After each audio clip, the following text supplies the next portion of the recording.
that when we have more time. As you can tell, with him not being here quite yet, sometimes it is hard just to find time between work and everything. But he will be joining us shortly. Net will not be joining us again this week as he changed jobs, and we are just trying to get sorted things out, so he'll be there.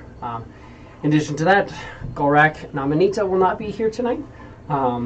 Before Amanita started, she did let us know that she would be having certain situations, certain days where she had to work. This is one of the two that I have right now. And then Golrak also a little while ago let me know that there was a concert on a Wednesday night that he got tickets to and was going to be there. So unfortunately, just everything kind of lined up to the same exact time. But as I said, Alex, Eli will be joining us soon. But we've got Quiz and me, and we will do our best to keep it entertaining. As you get to see a one-on-one style game with lots of stuff. So we'll play some of that out. In addition to that, biggest thing you can do to help us is just make sure that you're hitting like on the videos, subscribe as we can get through, trying to get more stuff set up, trying to figure out how to branch out. As opposed to streaming live on Facebook, which is where I know some of you guys watch us, I'm looking to try to figure out how the Facebook gaming live streaming dashboards works. If I can get that sorted up, then it'll just go straight to Facebook gaming. And then that'll be posted towards my page and towards Cosplay on a Whim, which will probably at that point be more of the just pushing to the On a Whim brand, doing cosplay and D&D live streaming. We have some stuff coming up with that, and other than that, our big thing is with YouTube. If we just need more subscribers so that we can get picked up by the analytics, and then we can start working with the algorithms and all that. For that, we just need subscribers. Once we get 100 subscribers, then we will get our customized URL. It will be D&D on a Whim, as opposed to just YouTube.com/ and like 100 letters and numbers mixed randomly. But with that, we will get started in. I just have to make sure that this isn't important because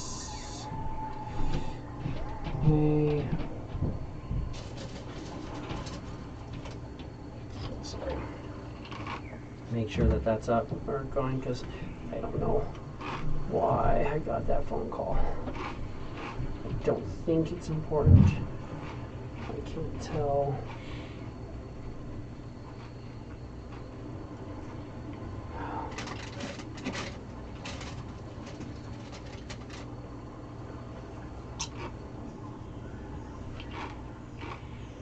Okay, I think it's okay. We're all good. We're good. So, with that, we're picking up on the 12th day of Avandra in the year 1347, as the party ends the day trudging back to the ship. You guys managed to remove the curse upon the Forever Seen Hills. After receiving the fragment, not only were you guys blessed with this extraordinary sight, in which you can kind of close your eyes and see what's going on in just the immediate vicinity around you, but also your normal sight came back. Upon the next day, you guys traveled. The next day you wake up, and everybody had sight still. Seems like it was the fragment that was causing this. So everybody seems to be okay now. So you guys travel. Not really a whole lot to do. Ela collects as many of the herbs as she can for Dorgal, and you guys return back to the ship. When you return to the ship, it is mostly repaired. You guys took a little bit extra time, so from what you can tell, it looks fully repaired. and seems like they're ready to go if you guys are ready to go. Is there anything specifically you want to do, or do we just want to get back out on the ocean? We've got to just get back to getting. Absolutely. Kind of strikes me as this would be an entire, rather large island would be a good place for a base of operations, but that's not my call. That's it's not something that Quiz would particularly be interested in, just kind of noticed. The setup of this island could be an amazing base of operations. What you notice is the area around it. I'll pull out my map again. You've got the area around it, this reef. The interior water here seems to be all fresh water. So, I mean, the way that this place is set up would make an amazing base of operations, depending on if you guys wanted a base of operations. There's not a lot of wildlife. Any wildlife that is returning to this location is like birds and bugs and things that can make it here. So given that, you guys absolutely could set up an awesome base of operations here. And that is definitely a note to be made, especially given the fact that this island in theory is already cursed. Also, the tower in the center has the mountain in the center where the ruins are, where the ruins were that have now completely dissolved, turned to dust, has sight of pretty much the entire perimeter reef. The perimeter reef takes about half a day to make it across. So really, with a simple scan, anybody could see things coming for the most part.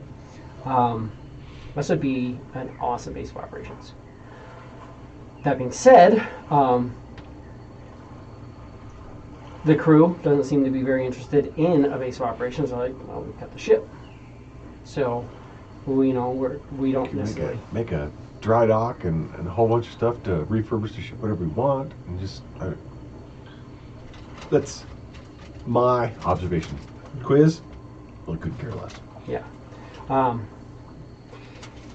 And this is great, but this is literally the furthest east that we're going. From here, we're going to sail west to the first underwater location. And then we are going to sail south from there and go to Silver Mist Island and move on from there. You guys are pretty far off east of here. You're going to come down. The first underwater location is going to be about here. Silver Mist is going to be a little bit off the map here. From there, you guys are going to kind of cut around and move along to this side of the continent.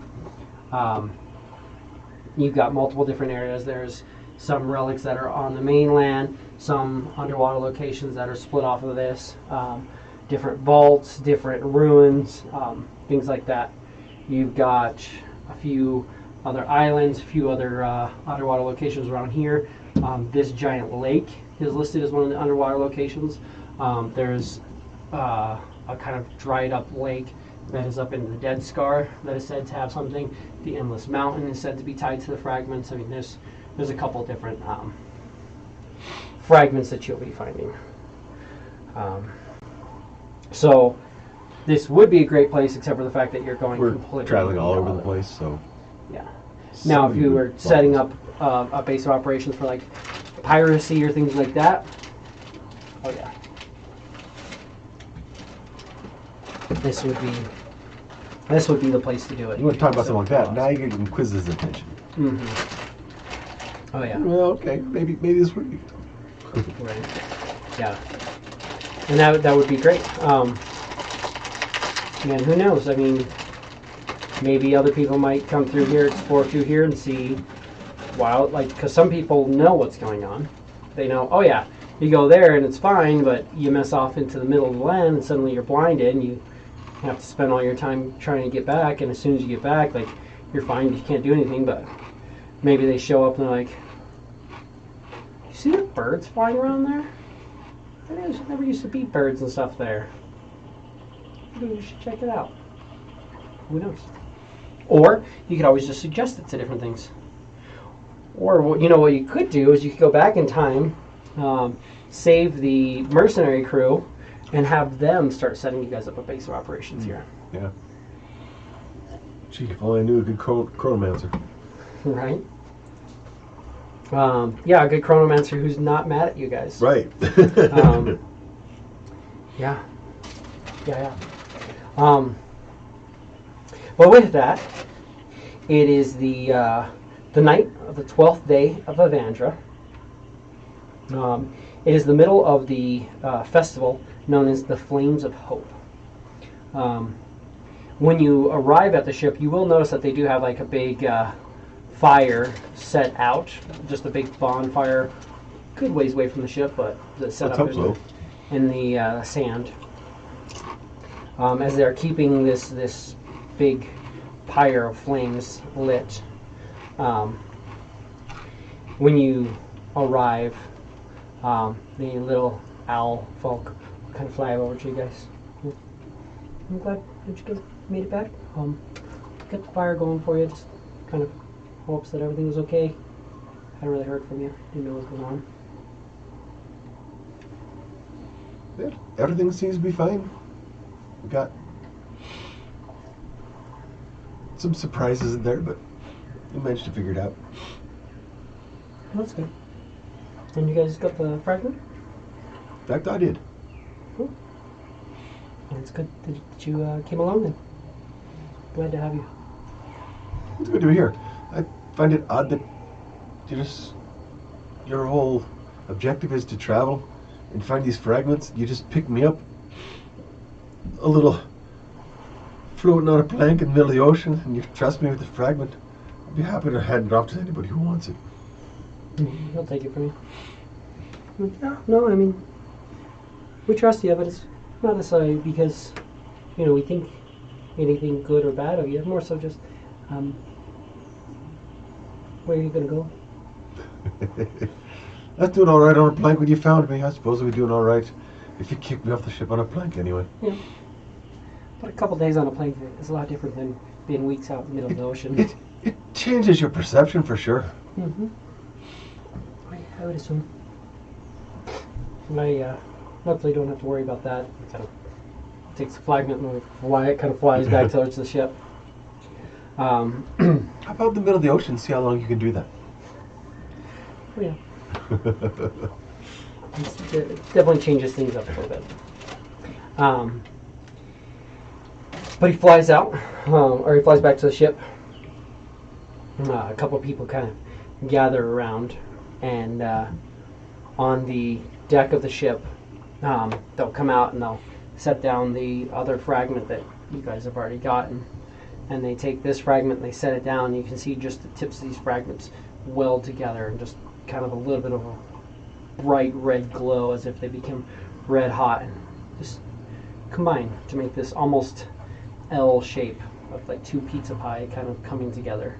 Because now you have one fragment and it's magically restoring itself. You did level yourself up? Yes. Okay, cool. So yes. As did I level the crew, because when you guys get these milestones, the crew gets the milestones. Cool. Which is good, so that keeps them... Maybe their ability to make the ship will get better. Or at least their dice checks will. A little bit. Actually, I'm wondering if I think he may have gotten better. They do have options for repairing the ship. It's just when I let people make dice rolls and then they roll really low, and I'm like, this guy literally has a 75% chance to add like 1d6 plus 6 hit points to every part of the ship. And rolls a 1. And they're like, nope. Yeah. Okay, cool. The only thing I have to do is fix this ship. How can I fuck this up? Mm-hmm. 1. Really? Yeah. He has to make a DC 15 Carpenter's Tools check, and yeah, he has a plus 10. So. But even me, because I rolled a lot of them too, and I missed a couple of them. It was like 2, 3, 1, Rolls a deuce, 4, yeah. 4. Like, I just need a 5. Yeah. On a It's- D20, you wouldn't think that'd be too difficult, but sometimes. Oh yeah. You'd be surprised how many times. The stupid computer yesterday was not nice to me. Right. Well, It was say worse that, than my but- freaking real dice. Jeez. did you see my real dice though? I was like I know. 1, 2, 4. Yeah, no, I have absolutely no Wow. idea what's going on. Yeah. No, I'm not living this. I'm not in this. I'm not paying attention to what the fuck's going on, and my dice are showing that that's exactly what's happening. Absolutely. I'm going to, for the travel back, I'm going to have you roll me a d20. I'm going to see how we do with, for the party, getting some herbs. About half, looking at a 9. 9. Okay. So you guys will be able to get about 45 additional of these, of the herbs that Dorgal needed on the trip back. So I will make a note for that. 45.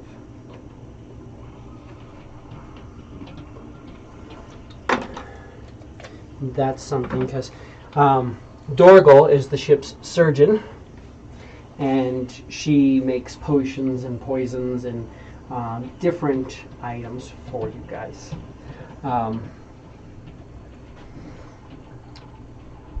Because of that, when you guys bring herbs and stuff like that, she's willing to trade you for some stuff. So she will let you know when you guys bring everything to her. You come down and you go below decks and you see what looks like a woman with a surprisingly small head. Shaved head, very, very white, very old looking humanoid. She looks like she's like a 90-year-old lady. But as she moves, you gather that she actually doesn't have a small head because her torso seems to move with it. And when you can tell where her hips are there. She's a relatively small humanoid, about your size, halfling size humanoid, but she just has these long, gangly arms and legs. And like a dress. So when she has a dress and like kind of the robes and like her coverings over her, it just makes her look like a human with her super tiny head and kind of small hands. But then you catch that she's just these long skeletal spindly things, and there's points where she'll like lean down and you're like, oh, okay, like this is just creepy like spider leg almost type humanoid. But she comes down and she'll call you guys in each individually. After, so Ela will go in and turn in the herbs, and as the ship's preparing to set sail, she will call you down in. Please, welcome. You helped me to be able to create many nice things by gathering these herbs for me. So I'd like to reward you. I don't know what you are skilled with, but I have many alchemical items. I have poisons. I have potions. If there is anything in mind you would like to indulge in. The problem is, I'm a bit smaller than everyone else. Even just walking, they can outrun me pretty well. I just wonder if there's any way I could get something that would get me up to their speed constantly. As far as what I do, not so much. I could work on something for that. It would take me some time. But I could possibly build you boats that would do this. Other than that, I can help you for a small amount, but it will only last for a day, and it will only work for an hour. But I can make you a potion that lasts for that day and would make you faster than even your friends. You know, speed is 25, right? Well, I'd definitely be interested in what you can come up with. And I'd sure be thankful for what you can do for me right now. Seems like everyone has to stop and wait on me. Of course, I'm half their size.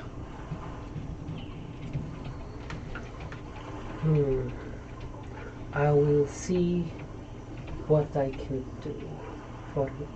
I appreciate that. For the next adventure. Though, I don't think we will need to be walking much while we are going. I heard it's going to be underwater. Might need something to breathe underwater. That I can help you with. We can give you breaths of the depths. Give you the ability to breathe 24 hours underwater. And I will also give you a blessing to find the surface in 23. That sounds like a good idea. I will look into a way to help you move along. But for now, are you interested in any consumables? Are you skilled in the use of poisons or other alchemical substances? Not really.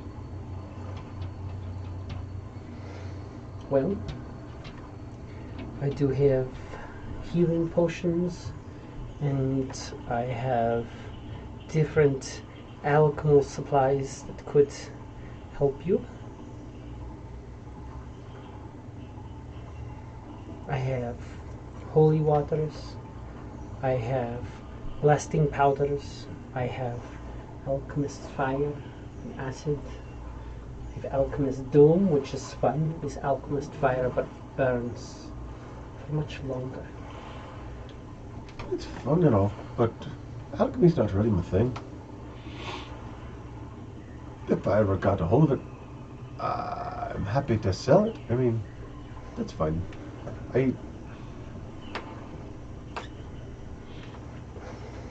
Nothing that you would want to have for yourself? Maybe a healing potion or two. If necessary, if I'm not around the healer. Might need that. And you mentioned the blasting powder. Now that sounds pretty interesting.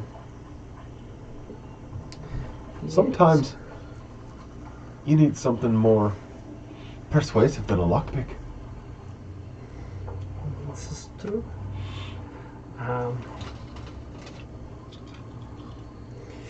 This could help you to open the door. I am not going to assume your prowess, but I have found myself on the other side of doors that I needed to open. And I found that blasting powder goes a lot further than a muscly companion sometimes. The combination of both is great, just usually have them clear up the room. But this is something I can do for you. I can give you 3 doses of blasting powder for your work. Or if you want, I can give you 1 and a healing potion that will keep you in a good situation. That sounds like a good idea. Let me give you 1 blasting powder. If you want to mark it, it's under blasting powder, and all the rules and stuff are under inventory. And I will give you, where on Put that to the filter or the add items? just add items, and then you can kind of put it wherever you want. I know I have it.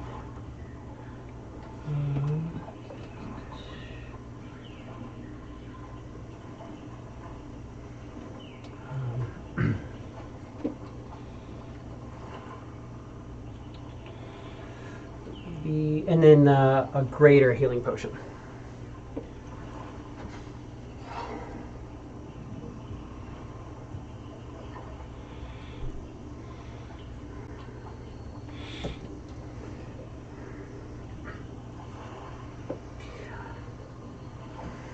You also wish to be able to move as your friends do.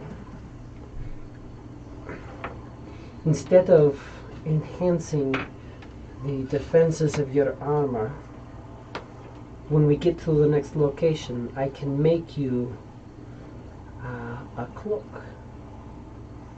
I've been toying around with the idea. I watch how Oziba moves through the ocean and how some of the swimming creatures go. To create for you Cloak of the Mentere, which would allow you to swim at a speed much faster than your friends while breathing underwater. That sounds like a righteously good idea. Well, when you need to leave the ship, when we get close to where we are going, I will make this for you. I appreciate that. We will have options for all of your friends. Granted, there are now 5 of you. 6 if we ever find what came of Norin. And unfortunately, we can only make you 4 things, so you have to kind of decide amongst yourselves. But if your decision is one of the things, it shall be that. I will make you a Cloak of the Mentere. I can make 2 of those for you guys. Just an option for you. I'd be happy to take one of them. It won't help you as much in your movement, but For swimming? for swim, for breathing underwater as well, it can be helpful. And maybe, It's a lot better than drowning. this is true, maybe we will try it out and I will make it before then. If we need you to scrape the side of the ship. But Yes. for now, the ship is beautiful. You shouldn't be growing barnacles that quickly. In theory, you never know what happens. This is true. Sometimes it's almost as if something attracts them. It might be the magic's infused into the whole to reinforce it, that make it so tasty, and make creatures wish to adhere to it. I certainly do. Is there anything else I can do for you, Queens? No, I appreciate that. I wasn't aware that she was looking for plants and things for you. Herbs. But if you want me to look for you, I can look as well. Of course. I will be sure to tell you if we enter areas where I can find things. She pulls this old tome off the shelf, sets it down, and starts flipping through it, and you can see it's got alchemical components, but there's also a lot of ideas that make you just read occult and dark magics and stuff like that to it as she's going through, and it looks like it's ways to, or it's the material components needed to do rituals and things like that, but also to make potions and poisons and all kinds of different crazy things. And then it'll kind of go through and talk about stuff. She kind of flips around. I'm sure that there's more than a few sea creatures that you could use for some of those potions as well. If there are some, Baziba keeps an eye out for the ones that I can use. If you have more eyes searching, you have better chances of success. This is true. And perhaps I will make this cloak a little bit airy for you, and you can help search. I feel like with the speed that it will give you, you could move around the ship without the ship getting away from you. Worst case scenario, we can always tie you to the back. Been there, done that.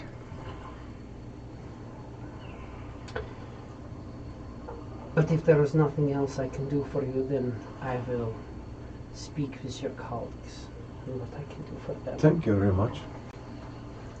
I thank you. I will try to bring this to being. And she's like looking at the pile of herbs that you guys have. It's kind of like set into a crate. You can see she has this chest open and has put all these into this chest. And you can see that there's like a light mist, like almost like a steam coming from the chest that leads you to believe. And the Humidor? chest just looks, it looks just like a normal chest, but even at a distance, you can just feel that there's just like almost like a chilling essence coming from this chest, like this chest just like freezes and preserves like the stuff inside of it, as it is a chest of preserving. But Refrigerator, got it. pretty much, yeah. But she says, I will use these to help with making different potions for cleansing. It should be helpful to you.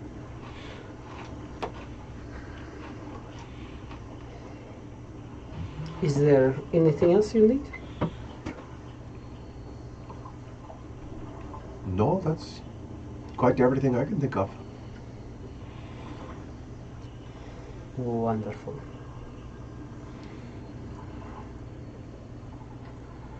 And with that, she will lead you out of the room and let you go off. I'm just trying to see. Yeah, okay. So there's that. She can use these to make antitoxins, which will help you guys a little bit. She can also use them in making the elixirs of life. Elixir of life is a potion that when you drink it, you have advantage on death saving throws for 24 hours. She really likes that because she likes to not lose people that she's cutting on. If she has to do surgery or anything like that. All right. It's always helpful. What was the blasting powder? Where was that? I still haven't done that. Yeah, just typed in. I got the potion. So type in blasting.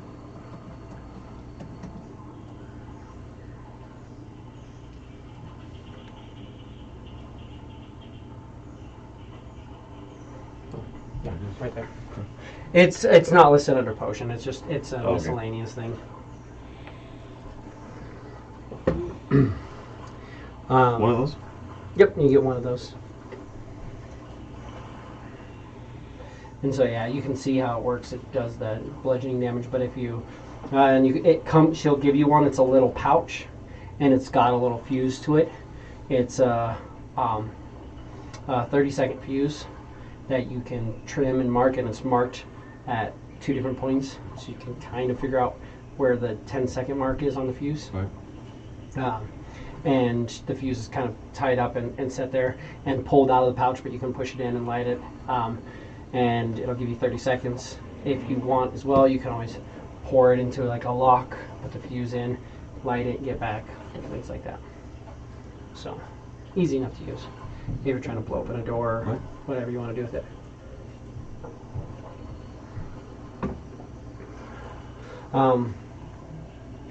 With that, as you're kind of talking to her, you leave the room, you're walking out through the underdeck, and the ship that's kind of at a bit of an angle up on the sands, you just kind of feel this, like, the whole ship kind of thrusts, and suddenly it's swaying, and it's out in the ocean again.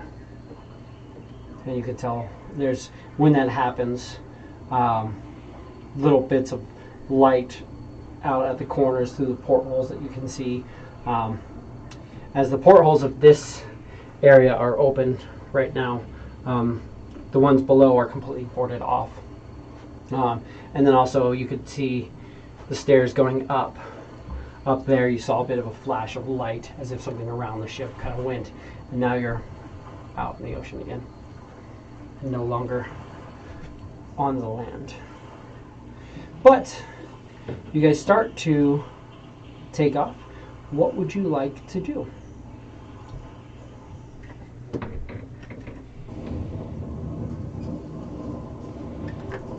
What time of day are we at now? It is pretty late in the day, on the 12th day. It's not super late, but it's like right before dusk. Right. It's at the point where you guys would be setting camp if you were on the Right. shore still.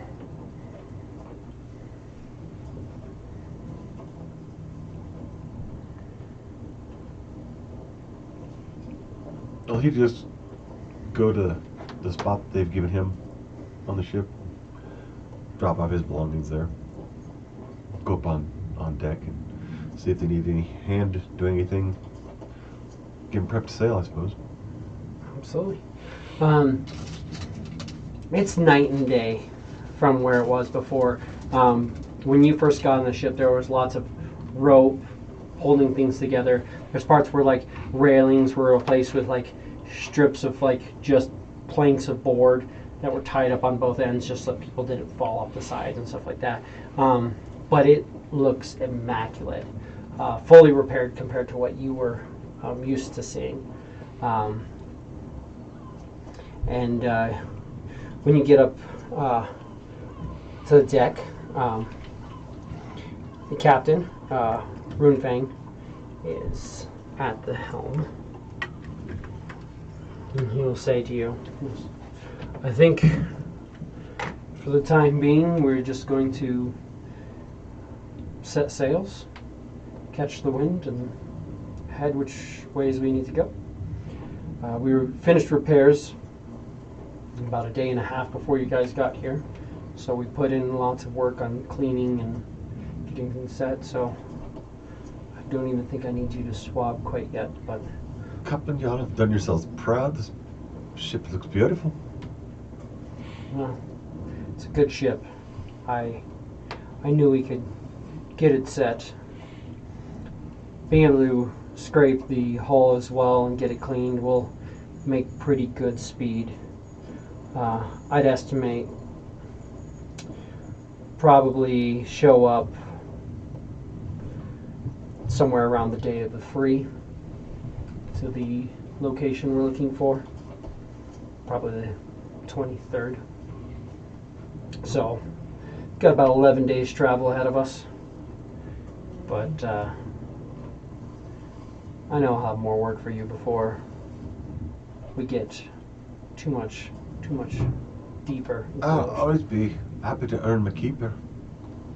Of course. Always grateful for you taking me aboard. Absolutely. Well, from what I hear, you were key in returning the last fragment, and that's all that matters to me.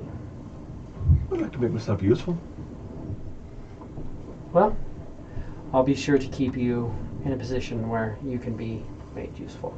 I'll make sure that I'm in a position where you can make it so. Wonderful. So, with that, we will end off the 12th day and move into the 13th day. And since you're the only one on the table, we got to rely entirely on your dice. This could So, be rough, folks. If you want to give me a d20. So tell me, no, don't tell me. I'm sure there's good numbers and there's bad numbers. There's good numbers, there's bad numbers. So the way I did it is I made 20 different things. You've got everything from, so there's the normal hazards. You've got, your fire, fog, infestation, storms, things like that. You have random encounters, and that's all kind of tied in. Then you have random ships, and that's tied in. And then you have specific ships for my world, and that's tied in. And then I have specific developments for like crew, ship, and then for the players as well, certain things that are all tied in. And I took it and then I completely randomized it. So you never know where it's going to be. So instead of like back in the when I first did it, I just had the chart, and so it was kind of, if you rolled like 1 through 10, it was like storyline stuff, and then 11 through 15 was like encounters, and then 16 to 20 was hazards. Right. But I switched it all up, so now you won't just be like, oh, 2020 hurricane. Right. But, which you've been through a hurricane before. Not on this ship. Not on this one, but I think the Tides Beacon went through a hurricane. Yeah. Pretty sure you guys went through a hurricane. You handled it pretty well. You're relatively high level, Yeah. but it didn't beat you up as much as this one did. But with that, if you want to give me... Sunk the other ship out from underneath quiz. This is true. Okay, so let's see where hitting a reef is. It's probably 11. No. But I need percentile from you. Oh, jeez. Percentile. Looking at 94. Okay. Alrighty. Oh, and of course they're not here for that.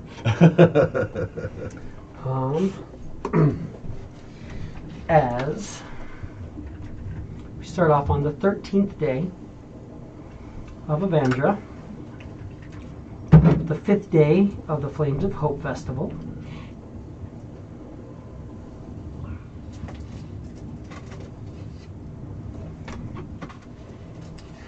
and you guys wake up, people go off, Ela goes and creates food, Vaziva cooks some really good breakfast for you, and you are given your general duties. They're going to tie you up and have you kind of run the side of the ship and just make sure there's nothing going on. For the most part, back you used to be like scraping stuff. Now it's just kind of going through and making sure there's nothing along there, and it should only take you about an hour to walk both sides of the ship and make sure it's good. And then you go to swabbing. As you start swabbing, give me a perception.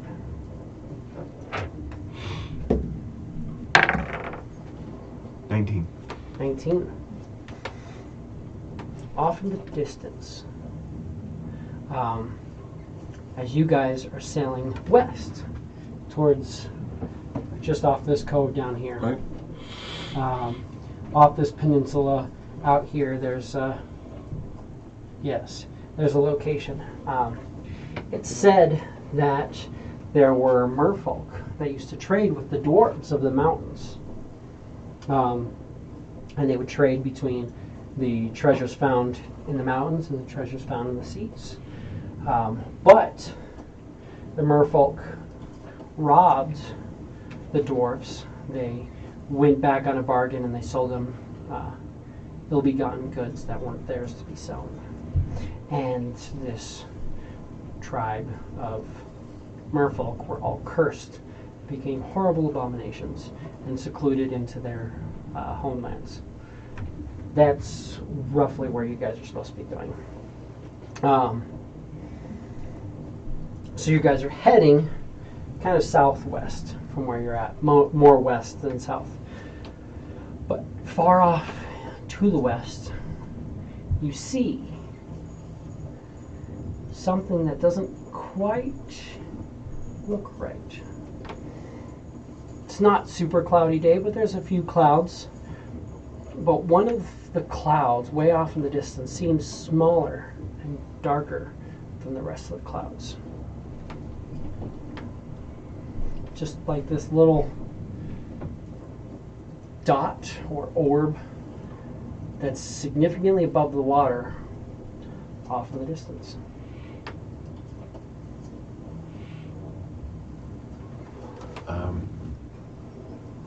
if he's up on deck swabbing, we say, "Ahoy, bosun! Have you managed to notice that?" At this point, it's early in the day, so he wouldn't be up, but he would be here. This is the Tiri. The Tiri is the shipwright who works with you guys. You've got your bosun, it's Montgomery, it's the Warforged.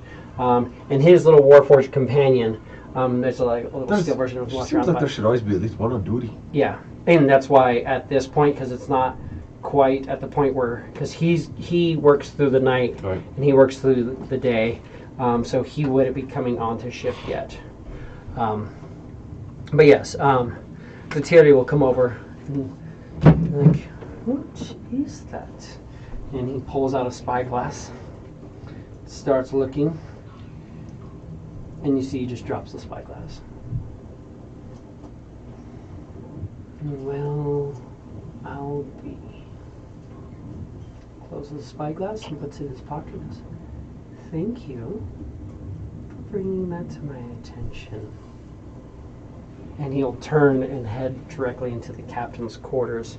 It is earlier in the day, so Rush would be on deck. He's cooking. He's up there. He would be on deck, and Muck is below deck working. They would be up right now. This would be the current crew available. And you're on deck as well.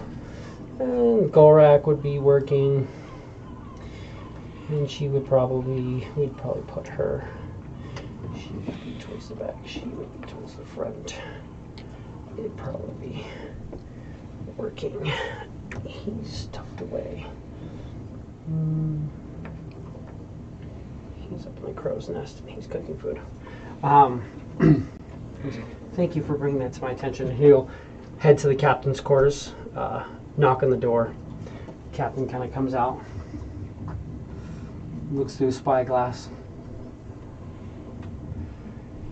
Yep. That is a battle balloon. And it looks like it has the Chronopolis colors. I can only guess that they've seen us. Chronopolis. At this point, we've already lost. They can change time. It's ridiculous. That's what they say.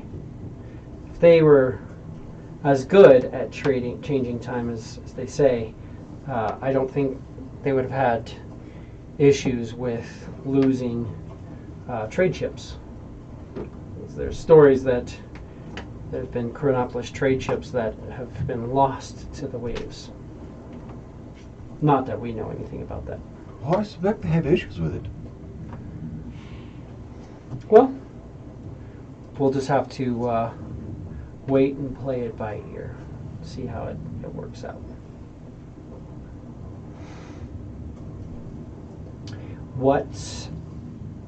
At this point, he pulls and calls down Aegon, and you can see Aegon lands and goes towards the front of the ship, and he starts focusing, and just a bit of fog starts to kind of form and cover the ship, and he's just kind of focusing with the ship slows and kind of changes course a little bit, and he's moving and trying to create these clouds that kind of just mask the ship. As the captain is going to attempt a stealth check, because maybe they haven't yet noticed you. So for the stealth check, I want to say we are going to here. No. If there's any way I can assist you on that, I'm barely decent at stealth myself. Absolutely.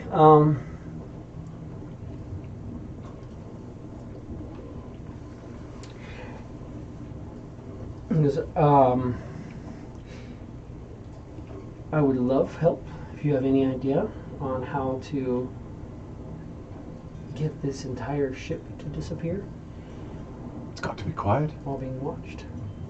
Clanking of chains can be dulled by wrapping them with linens. Flapping of sails can be dulled by doubling the sails. Well, let's get on it then. And I'll call up, and Montgomery will come to the top of the deck as well, and they will call Nat and Ela and Gorak, and just kind of start going through. With that, I will give you the advantage, as the captain is going to make a stealth check. Now, a stealth check is going to be a dexterity check from the ship with a bonus equal to the crew's quality score. You did just bring on a new fragment, which means that the ship, or the crew, is currently at a +7. And the dexterity check, unfortunately, is for a sailing ship. Which is not great. Sailing ship has a great... What are you talking about? The sailing ship's dexterity is a 7. So it's a -2, but the ship's crew score is a 7. So you have advantage and a +5 to this stealth check to try and get away from the Chronopolis. Oh, Captain, I roll this? I'm rolling this? Oh yeah, you get to roll it. Okay. I usually split up the rolls amongst everybody on deck. Right. So you'll be rolling for the captain with advantage. With advantage. And a +5. +5, yeah, because it's -2 +7, so yeah, +5. To see how well you guys managed to stealth and hiding away. Well, 12, about as good as it gets. 12. And we're going up against the Chronopolis trade ship, which has a crew score of 5, because they're just baseline. So that puts them at...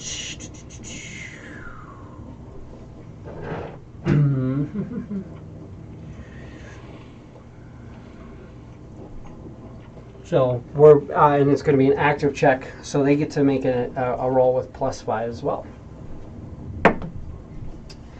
They are going to see you guys. Of course they are. Yeah, I mean, this is what it is. But You had me rolling for it. Come on now. What Huh? do you think? You had me rolling for it. Come on. I've been splitting the rolls amongst the people at the table. So they're going to come back from their cons. They're like, It's your fault! hey guys, so welcome back. This will be session 0. We're all going to be rolling stats. No, just kidding. Let me grab a drink real fast. Because that damn John guy. What happens when you guys leave me on my own to roll these things? Right. Do you need anything while I'm up? Since you're there, I'll take that Guinness that I didn't have last night. Okay. Yeah, I'll grab one too. Sweet.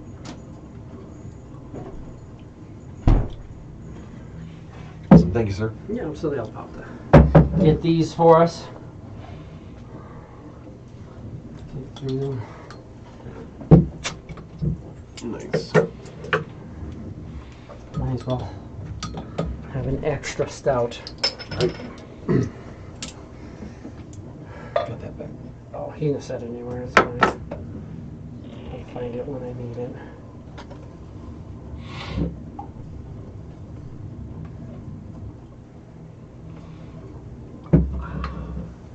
Doesn't quite all fit, but so you guys start to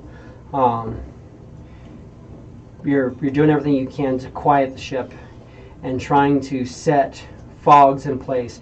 And even you can tell well enough that you're masking it, but it's still like it's falling, it's breaking, it's not quite doing what you would hope it to do.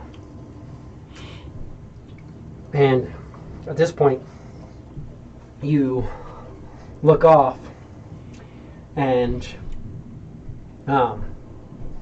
you're looking and you're seeing, and even you can see this It just looks like a little black ball at the moment, but when you start looking at it, you see this little glint, this little flash from it. And you feel, well, it's probably spyglasses. Yeah. And they're probably seeing us.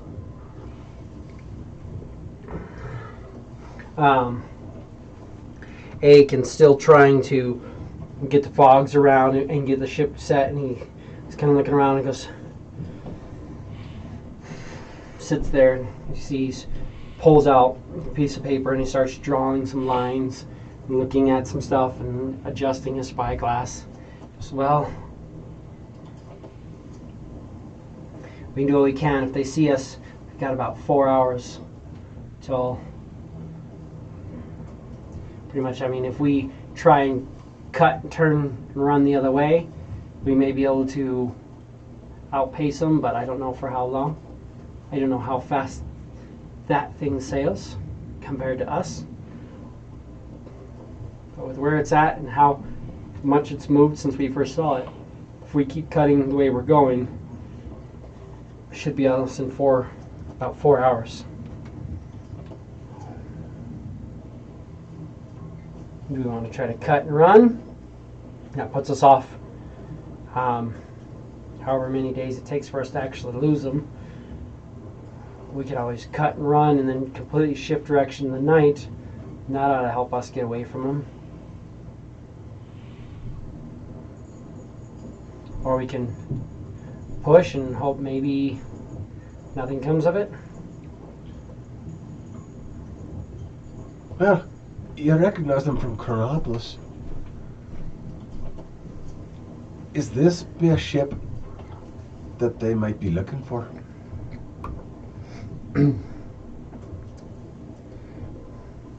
Captain looks at you and says, "No, we had that fire the other day, and we were pulling stuff out of that cargo to kind of get everything all set up. Well, when we set sails, we didn't have cargo. We ran across a ship known as the Tide's Beacon. They took us for pretty much everything we had and left us feeling a little beat and a little down. So we decided to take advantage of the same open seas diplomacy, and we took an entire Chronopolis trade ship. And took everything they have, so all that crew, all that those weapons and armors and all that stuff we have below deck, it's all from a Chronopolis trade ship.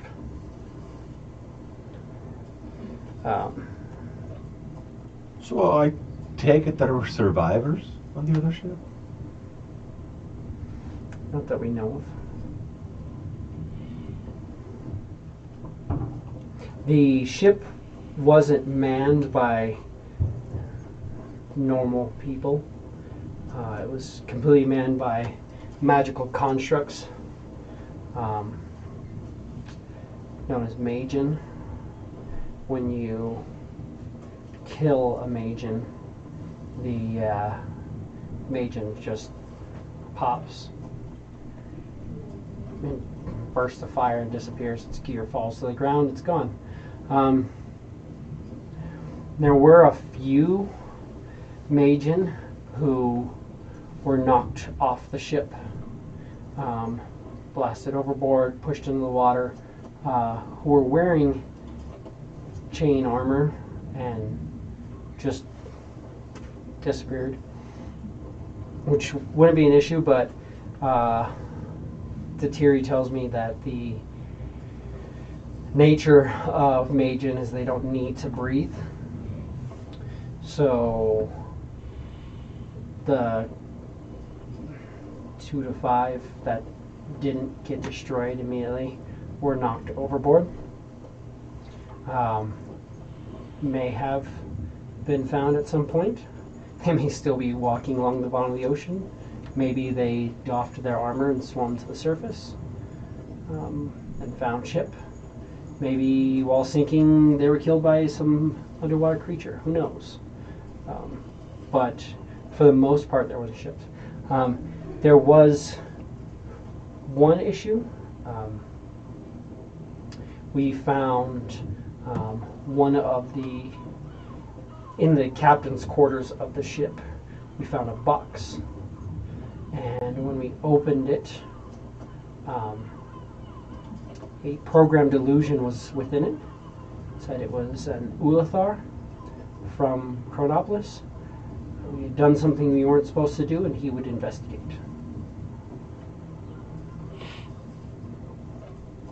I know. Well then, I suspect if your bluff isn't twice as good as your hide, running might be the best thing you can do. I mean, we're pretty good at bluffing. Would you be willing to bet months of court and years of jail?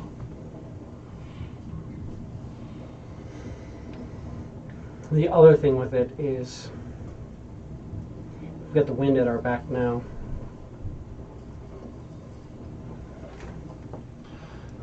Another way of running is right at them. If you think that your ship, freshly clean, no barnacles slowing it down, is faster than their ship, can I say we just go? Whose opinion is mine? Well, our smuggler's banner has slowly started to unfurl.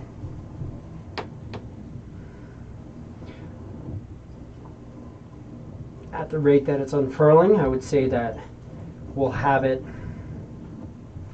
in about a week. If what I know of Chronopolis is true, they are a lawful town. They are good, honorable people. And they would probably have to capture us alive unless we fought them dramatically. I'd suspect any fighting will result in fighting from them. If we're captured, I don't trust rich fuckers to give me a fair anything. I don't either. But if we start to, if we're like, oh, we'll come with you, we'll sail with you, you can come aboard, you're prisoners, we'll do this, we'll man the ship, we'll push along, you can come aboard, we'll go with you back towards Chronopolis, which is kind of on the way we need to go. As soon as our smuggler banner is ready, we will get back to course. We can go about 5 miles ahead of them, gets us a bit of a lead, start pushing. Nice thing with that is anybody who I don't designate as part of my crew when we go doesn't go with us. So the more of their guards, the more of the people we can get on the ship. Hopefully they don't have enough. There's no way that they have enough to man that ship and to man this ship properly, especially given the magical alterations to ours. So we'll be manning the ship and they'll be guarding us. And then we'll just flip the banner and be gone. I know for a fact my almost fatal flaw was underestimating the ability of the spellcasters. As you can tell, they have a mighty ship. Just another thing to think of. They have a mighty ship. Think they might be interested in a trade? I mean, I don't know if they're interested in a trade, but could you imagine if we were sailing on something like that?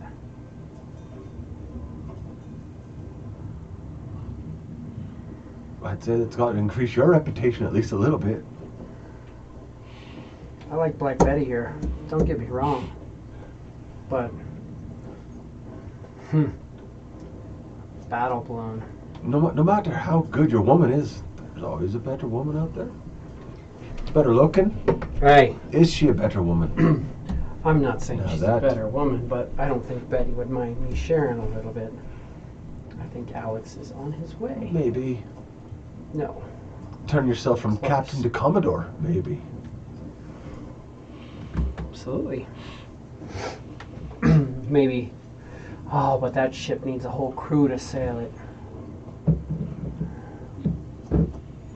I'd say the magic's on this ship. Montgomery. It could be a skeleton crew could man this ship. Put the rest of them on that one.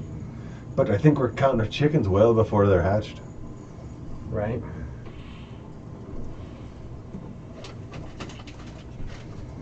He'll call over Montgomery. Montgomery, what's the crew like on a battle balloon? Crew 20 can hold about 10 people on top of that. So a little less than what we have. Let's just add this in here so I can do the comparisons. We move about 5 miles per hour, 120 per day. Average battle balloon moves 9 miles per hour, 216 per day. They're catching us no matter what we do. Even if we run, we're just delaying it. I think we're trying to do that is just trying to wait till dark. To try to get off and hide. Let's give Montgomery a knowledge. What does he know? And that with my... Ooh. I actually think that he now has this. Let's double check. Because I believe he just got his ability to just go, hey, I have an idea. Doesn't he? Or is that further down the line? Do we have Flash of Genius yet? No.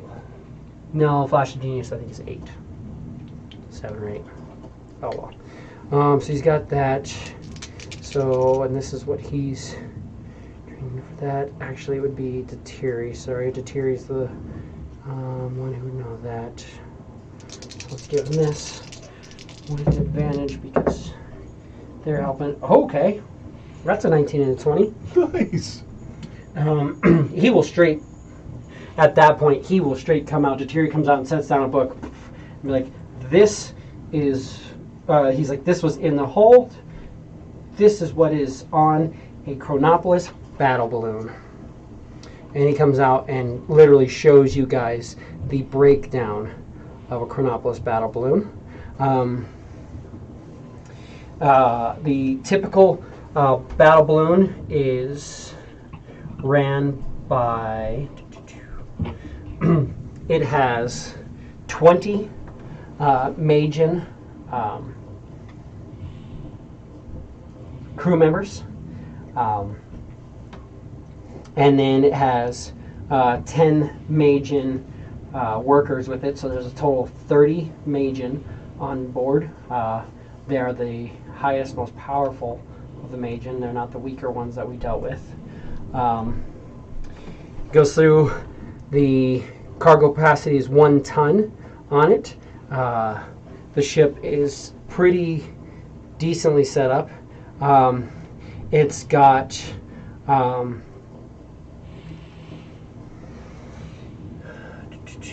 many harpoon guns? 1, 2, 3. It's got 3 harpoon guns on it that it uses to latch on to ships like ours and send members down, though the entire crew is capable of flying. It's got a green flame arbalister. I think I'm saying that right. Which basically is the best way to describe it is it's like a fire cannon on it. If it hits, it pierces in with an arrow that then also does fire damage. Attack missing? Yeah. So it.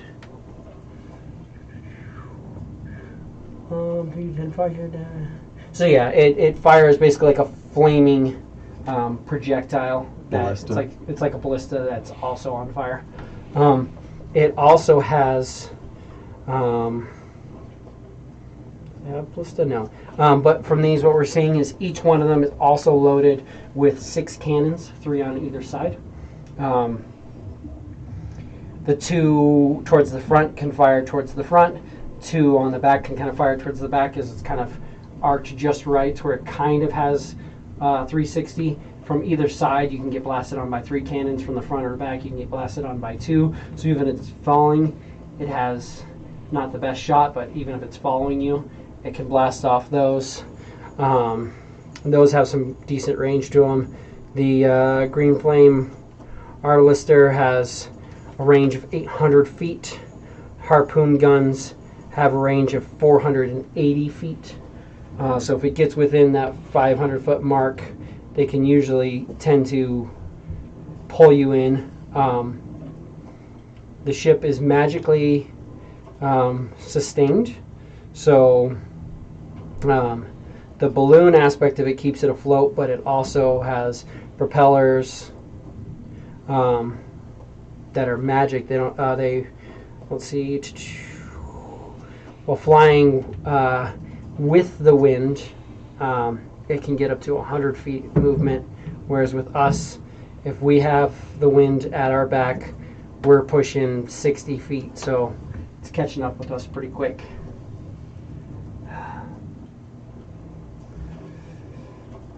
But we could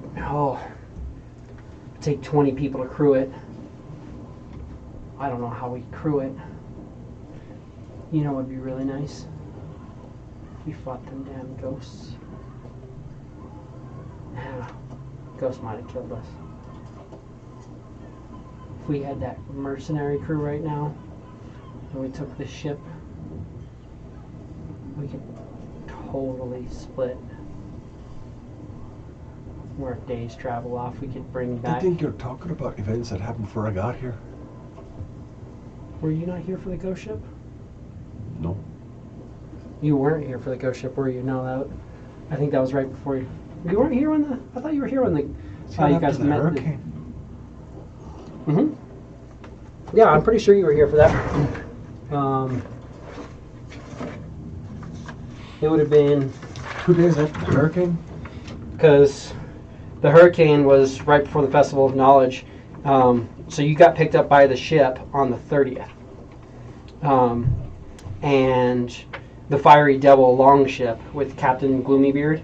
Oh yeah. Okay, I remember. Yeah, and you guys found them on the 38th, and then on the 39th, the Twilight Dragon warship with all the ghost gnolls took them and killed them all. So you guys lost the mercenary ship, but if you still had that mercenary ship, that would give you the people you need to pilot this. So there's a chance you guys could take this battle balloon.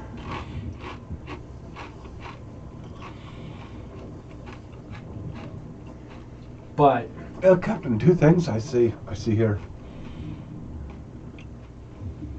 Number 1, they may not recognize this ship, know that it's done anything to any other Chronopolis ships.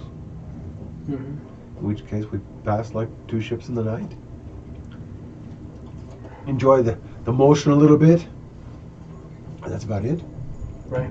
Otherwise, we're getting the motion in the other hole, and they're coming after us. And if we could fight them, we might be able to take them. I don't think we try to attack them. That's first call. If we can just skate by and be like, oh, hey, that's a nice ship you have. Got to beauty there. Good day. Where are you from? Chronopolis. Oh, I've never heard of that before. We'll have to check it out one day. That would be our best, which is why everybody except for Laura Quinn will shut their mouth for the most part and let her do the talking. It's why she gets a share here. Hell, I bet she could convince me that I've never heard of Chronopolis. But if a fight breaks out,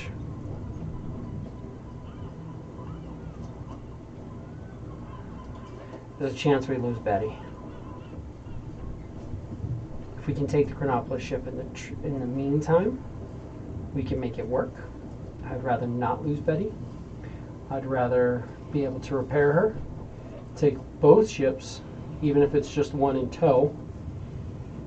Well, shit, even if we throw The only reason why this Chronopolis one, ship in the only tow. reason why your Betty would be in tow is if they broke her main mast. Well, I'm saying throw their Chronopolis ship in tow Yeah. because we killed all their crew members and it's just kind of drifting. That's true. Problem with that is we'd then, closest place we could go is head back to the Forever Scene Hills, give it a couple of days, take Betty across the reef, establish a little foothold and leave her there, do something else. I mean, there's options. Get us in an upgraded ship. But at that point, there would be no playing around. But, oh, no, we didn't take this ship from Chronopolis. If any of them get on board, they'll know what happened. You think? Oh yeah. Get below decks.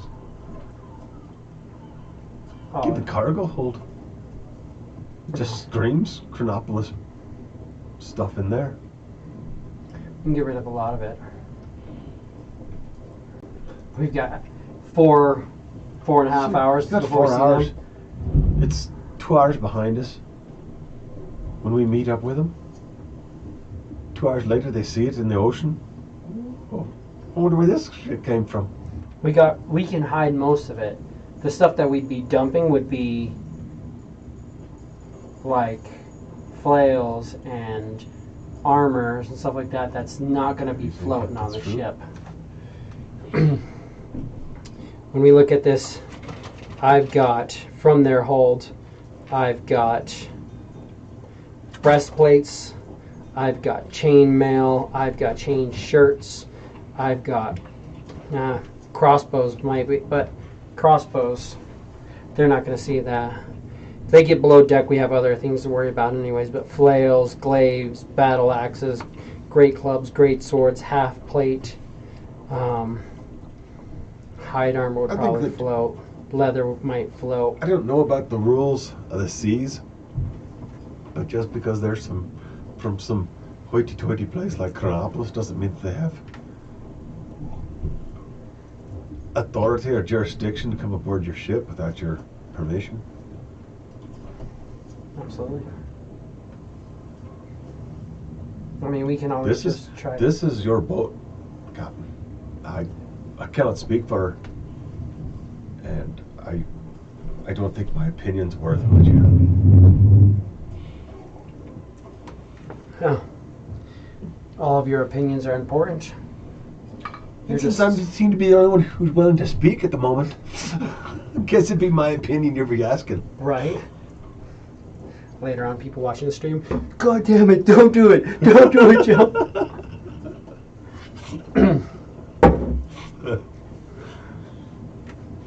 My opinion is we keep on sailing like we've done nothing wrong and we got nothing to worry about.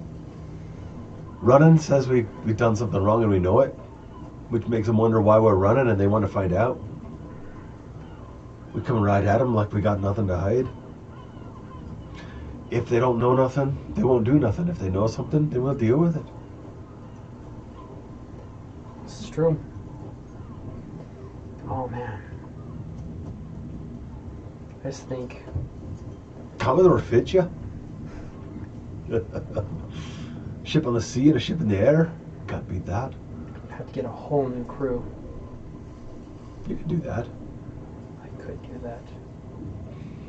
Oh. Man. The crew, I mean, I could possibly pull a crew now, but I don't know if you guys would like sailing with them. It'd be an opinion of Planking in which the middle of way the we ocean is go. also my option, so. Well, True. they got to be pretty bad before I choose the plank. Well, we could figure out with this, see how it plays out. I could pull another crew, but they would be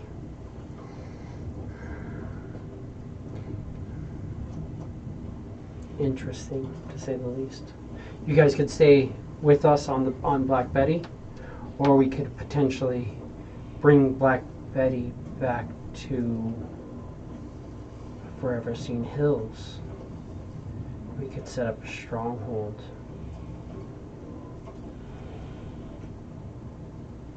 If we set up a stronghold to Forever Seen Hills, we could bring in a crew there. Let's say now you're thinking like a Commodore. Didn't even think about island that they say is cursed, keeping people away, bring enough. They already say that the people who go there disappear.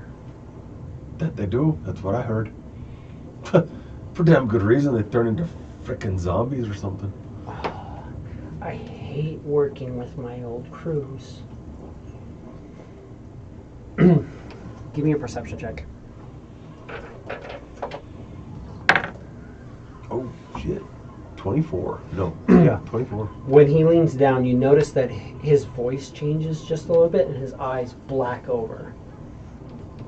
And just go pitch black. I hate dealing with my old crews. They are such temperamental beings. But perhaps, and the eyes go back to normal, perhaps we set up like a colony at the Forever Seen Hills. I'd say the good thing about the Forever Seen Hills is its reputation precedes it. This is true. Most people steer clear. I'd say as long as you don't make it look like a city, its reputation stays intact.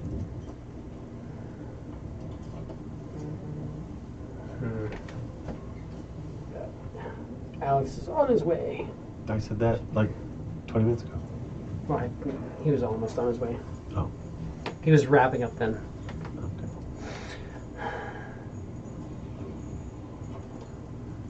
We could set up a colony on the Forever Seen Hills.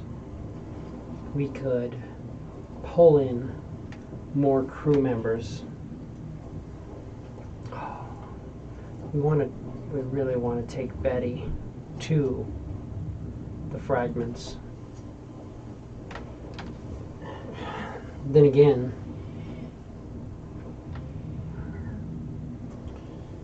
Betty's really what keeps us safe.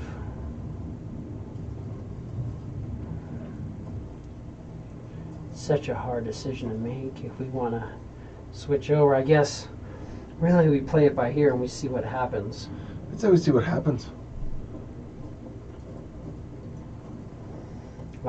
Best case scenario, you got Betty, and you got a freaking battle balloon. The battle balloon is a pretty fine ship. That it is. I could always try to bring in new crew members. Heck, maybe we didn't give you guys the option of officially joining. Well, we like you guys going out and getting the fragments. If you're part of the crew, we need a set crew that's not expendable. Because otherwise we lose the crew getting fragments and then we're stuck there. Do we have a buildup of this? Maybe show me.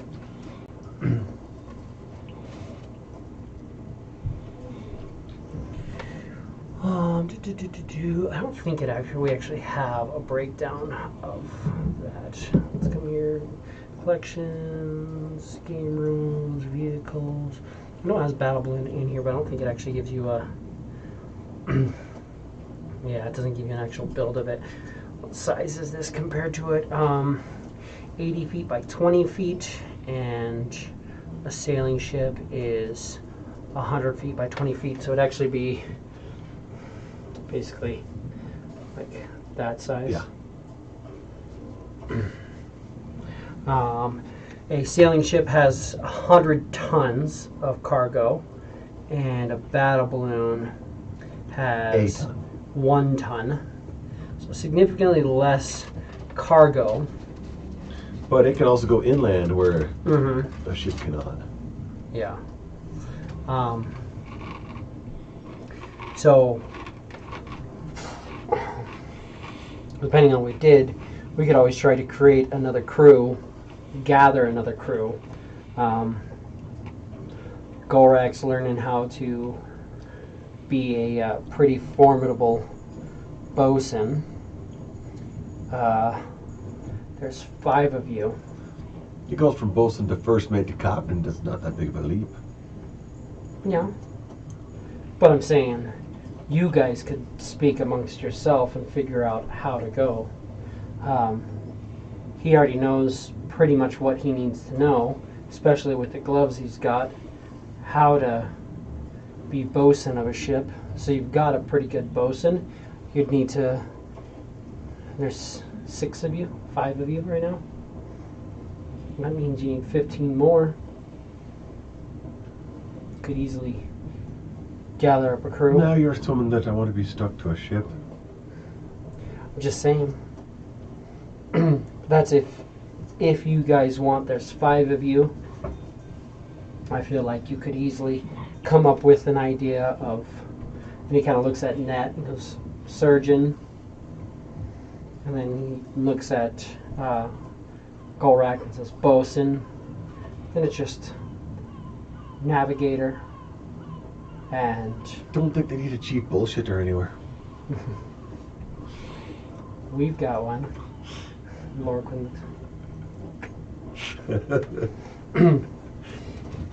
You'd need a first mate.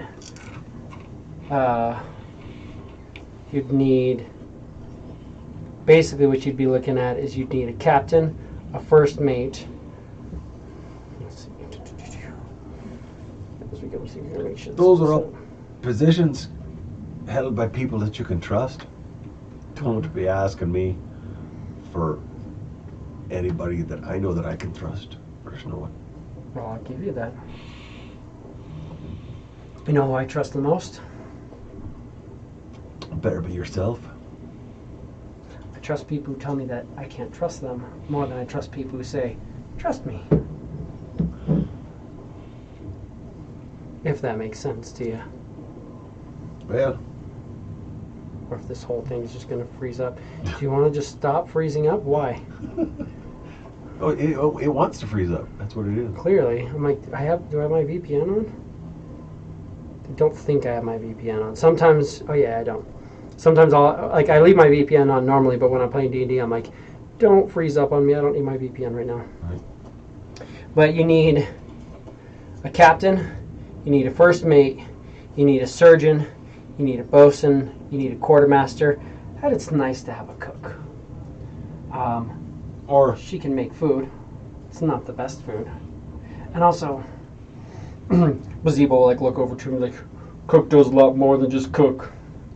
He keeps things in line. And he taps on the ale keg that he's fermenting currently. depending on what struggles you get in, especially as you start building a crew, you find yourself needing to be able to kind of be a diplomat, kind of sway people and keep Sometimes people the happy. ale is worth more than the coin. Absolutely. But Sir Arthur Guinness knew that shit. absolutely. Cheers to him. For sure. If, and this is a big if, we were to take the battle balloon, we could get a crew. We don't need you guys on here. We can sail to where we need to be going. You guys can sail with us in our small fleet of 2 for the main inland stuff. You guys can peel off and go do your thing, and we can peel off. As our magics get better, perhaps we even get the ability to take people from place to place. Lorquin's already getting better. She can now speak to anybody in the world through her magics. Eventually she'll be able to reach out and say hi to him. Isn't that speaking to him? I mean, literally reach out Oh. and get to him.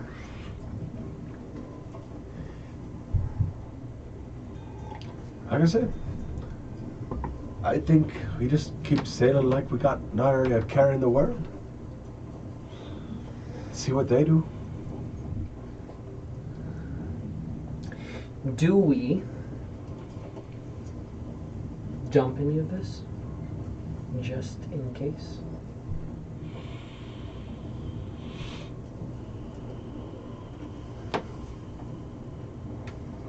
I mean, it'll be nice. The diplomatic thing to do would be to welcome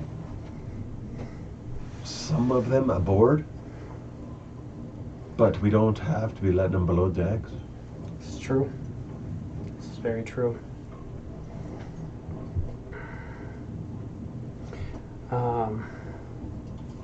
We can. Again, Captain, that's totally your call. I can't even begin to suggest you start dumping your cargo, no matter how ill-begotten it may be. And I'd rather not. I'd rather make port. Otherwise, you'd be dumping me over the side of the boat too. I wouldn't be too happy with This that. is true. They're by active campaign, oceanbound. Do we have this or that or that? We have that. So I don't have that. Let's just look at this then.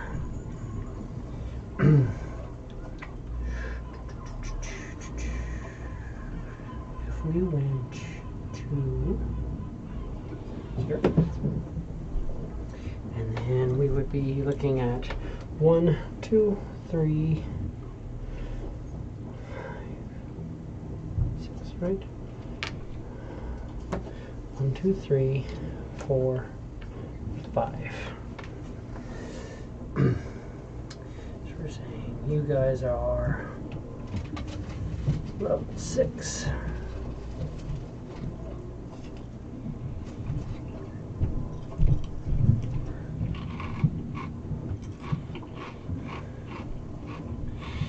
Right? 1, 2, 3, 4, 5, and then 6. That's right, that's what we're going to do. At 6, he's basically there. We are dealing with Majin. What? I was beginning to think a cat got your tongue. Sorry, I've been preoccupied. I heard there was something offensive resistance. Oh yeah? That is a lot. That is, oh, that's rough. I don't know. With great risk comes great gains. So, on you guys arrive back on the 12th. You teleport out. I You head am out. watching most of it. Oh, okay. I missed like the first 15 minutes. He or knows so. that we saw something off in the distance. Do you know what it is? Yeah. So, the theory now is we try to avoid conflict. If we can't avoid conflict, so this ship will be entirely crewed by the same Majan that captained the other ship. The flying, lightning bolt shooting, crazy. There'll be 30 of them, according to our notes. Right. They also have 6 cannons, magical fire cannon, ballistas, speed, magic, all that stuff on us. And that's all that's on there. There's a chance that That's just this That's- Ulathar guy's there. that's just the basic. If they came out here looking for a fight, they're gonna be way more than that. I understand your preoccupation. How you I put all say your it? stuff over there because I was going to let you guys spread out if you want. You can be over there too, wherever you want to I'll be. sit over there. I don't know. Wherever. Looking here. I'll Spread out. Maybe here. Wherever you want to be. I don't know what lighting is. The two lit up chairs have the best Because I've lighting. been sweating all day. The two those two chairs have the I didn't best lighting. sweat one bead of sweat today. So, It's more the like chair that a I sit in gallon. and the chair Chris sit in generally have the best. Best lighting. Or you can even sit in the fancy chair if you want. It's the comfortable one. Sit directly across from you, and then you have to look both directions to see it. But then you have to help me Tomorrow flip the table when the time comes.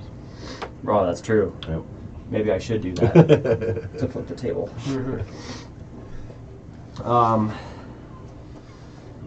In honor of Jesse, of I'll course. sit in the nice chair. Yeah. No Tasha, no Chris? No. Remember, there's the concert tonight. Oh, shit. Yeah, I remember. So, she has a concert that she has to work, and he has a concert that he had tickets for. Right. So, this is who we have, Clear. and this is also One of the largest frigate fights. Are you just gonna... there's 91, 95, and then there's 96 to 100, Right. which is the Tides Beacon again, because that has to stay the Tides And, Beacon. and guess what I rolled? Yep. Yeah. At first, when you roll, I was like, "Oh shit, is that Tides Beacon?" No, I was like, "Damn it, Off by 1. darn." Well, I would have wanted to brawl against the Tides Beacon, and we probably would have lost, so that's probably a good call. also, it doesn't really matter. This is a note for me. That was, yeah, I put it over there, kind of because you had stuff over there. That was how many herbs you guys managed to gather on the trip back. On the way back. Okay, cool. So I think that puts us at like 611, right? Since we had like 66 that she found. She found a lot, I thought. Wait, 611? Or sorry, 111. I was gonna She say, found like, 66. I was like, I'm pretty sure So she 111. found, like, I'm pretty sure I was rolling, like, percentile to see how many. I'm like, Yeah. I rolled twice. I don't know how we're in 600, like, 700 No. Sorry. I was holding the 6, adding 6s together. I was just like, Yeah, 60 plus 60 is That's- 611. okay. Naturally. Damn. Naturally. Cool. All right, cool.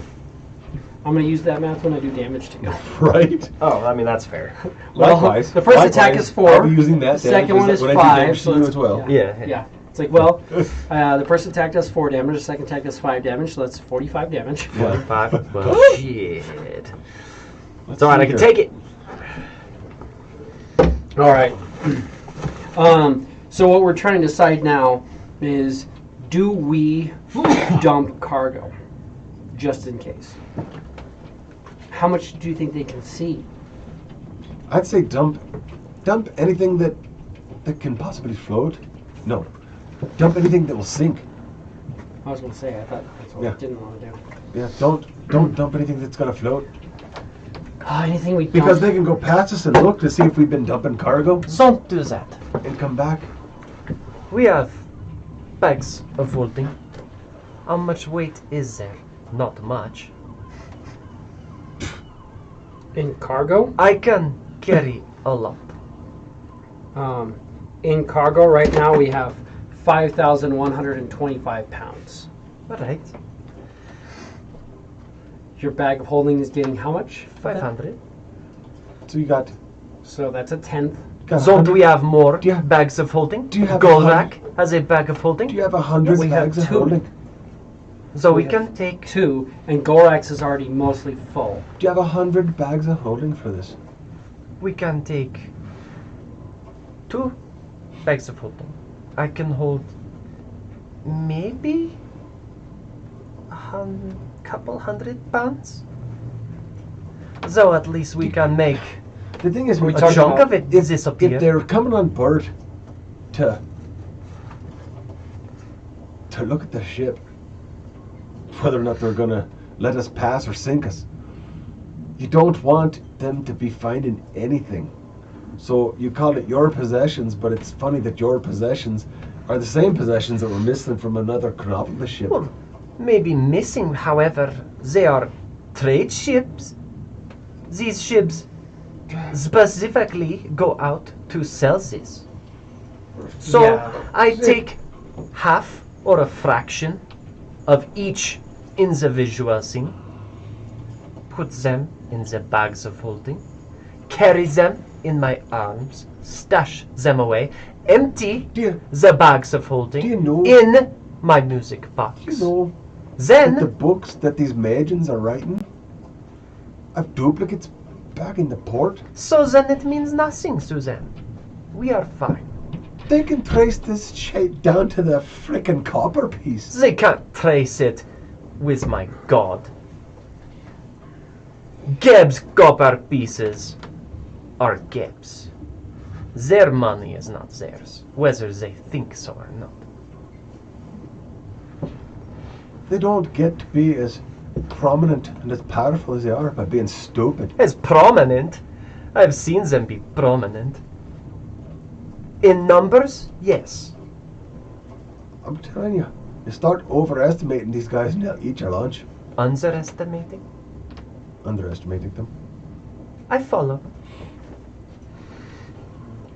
I have overestimated them before. I was underwhelmed. But again, You did almost die. Hey, he doesn't know that. He does, because Captain just said that out loud. You did almost die. I fell down. do you lay down and take a nap? I get back up again. Okay. Also, what we need to remember is that was a trade ship, Right. which was their sailors, which was their footmen. This is a battle This balloon. is a battle balloon, which is not out to do trade. It's just out to do that. Look, can I be It's out to exact vengeance and justice. Can I be frank with you, Bobs, as a tactician of maybe devious arts? That's what we're discussing right now. All right. Well, What if we're open to these options? you Please don't want to initiate violence, but No, hell, no. we have determined, at least by some experimentation on our part, that these Major don't really have souls. I gain no favors from my god murdering them, so I say it is no murder at all. They seem to be carbon copies of one another. It's like magical constructs. Yeah, they are. They might have feeling. They might have sentience built into them, but they are constructs. So, when they pop, who knows? Chronopolis says, pop, there is another. Give me a perception check. All of us? Just him. 7. She's telling her story. He's seeing something. You see the little steel defender, the little like copy of Montgomery's just standing there flipping her off. It's like he stands over. He's like, this bitch. She literally doesn't give a shit. Yeah. As you could tell. Clearly not aware. So, So, these are here to do battle. They are looking maybe for lost goods. Chances are they will fight us if they see us. So why try and hide they've already a seen ship us. in the middle of no? They have seen us. The thing is, We're pretty sure they've seen us. Oh, the thing well, is, We didn't do very well at hiding. I can. if we can outrun them till it gets dark, we have a better chance. If you try But- to outrun them, But that's I the thing. can. That's the thing. If we keep sailing like we got nothing to hide, and right at there it looks like we got nothing to hide, or we're freaking stupid and we didn't see them. Right. Or, hear me out, we continue this path of inconspicuousness, or however you say. I can, underwater, invisible, go as underneath them as possible, especially if they are coming for us. Yeah, I'm not worried. Battle balloons. Yeah, so what? I haven't gotten to the best part yet. I swim underneath them because they are looking out, right? Yes. This is Chronopolis. They are magians. They can see magics. So what? I swim underneath them. I go invisible. I can even do that from the ship. I fly up to them and I infiltrate as invisible. And I give them a natural disaster to preoccupy them. I take a dive off of the ship. I swim back. First to dive from that height I'm not worried. would not be very fun. I'm not worried. Just be careful.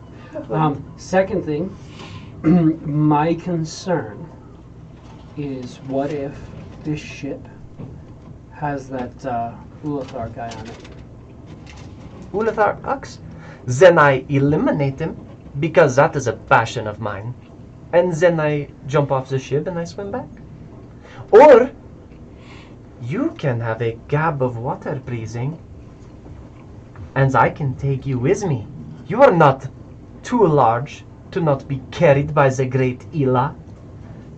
I'm rather small, in fact. You like the idea of infiltration? Muck walks up and hands you a gray cloak. You might need this for today. I She take made that. it now. Um, And when you like unfurl it, it's this gray cloak, and then it like has a hood that has these weird little like fin comes off the hood, and then in the middle of the cloak it has a little bit of a tail coming down. It has kind of like that manta ray thing. I'm thinking your idea just gained a little bit of traction. I can do these things. We have not yet used our ability to be stealthy as much as we should have. I can do this. You seemingly can do this. You can do this.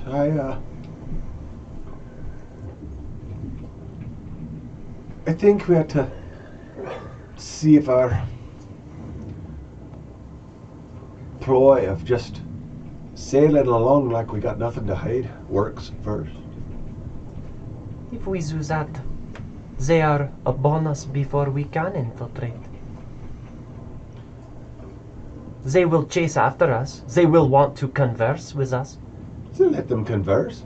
Don't care. They can talk until they're frickin' blue in the face. Then they shoot us with their cannons. Before they do that, they're from Chronopolis. They're gonna want to take us in, like the captain says. All I can say is if we lose Betty, we all die. This is true. If Betty sinks, I will personally make sure I drag each and every one of you into the ocean. And you wanted me to take a loyalty test. This fucking joker.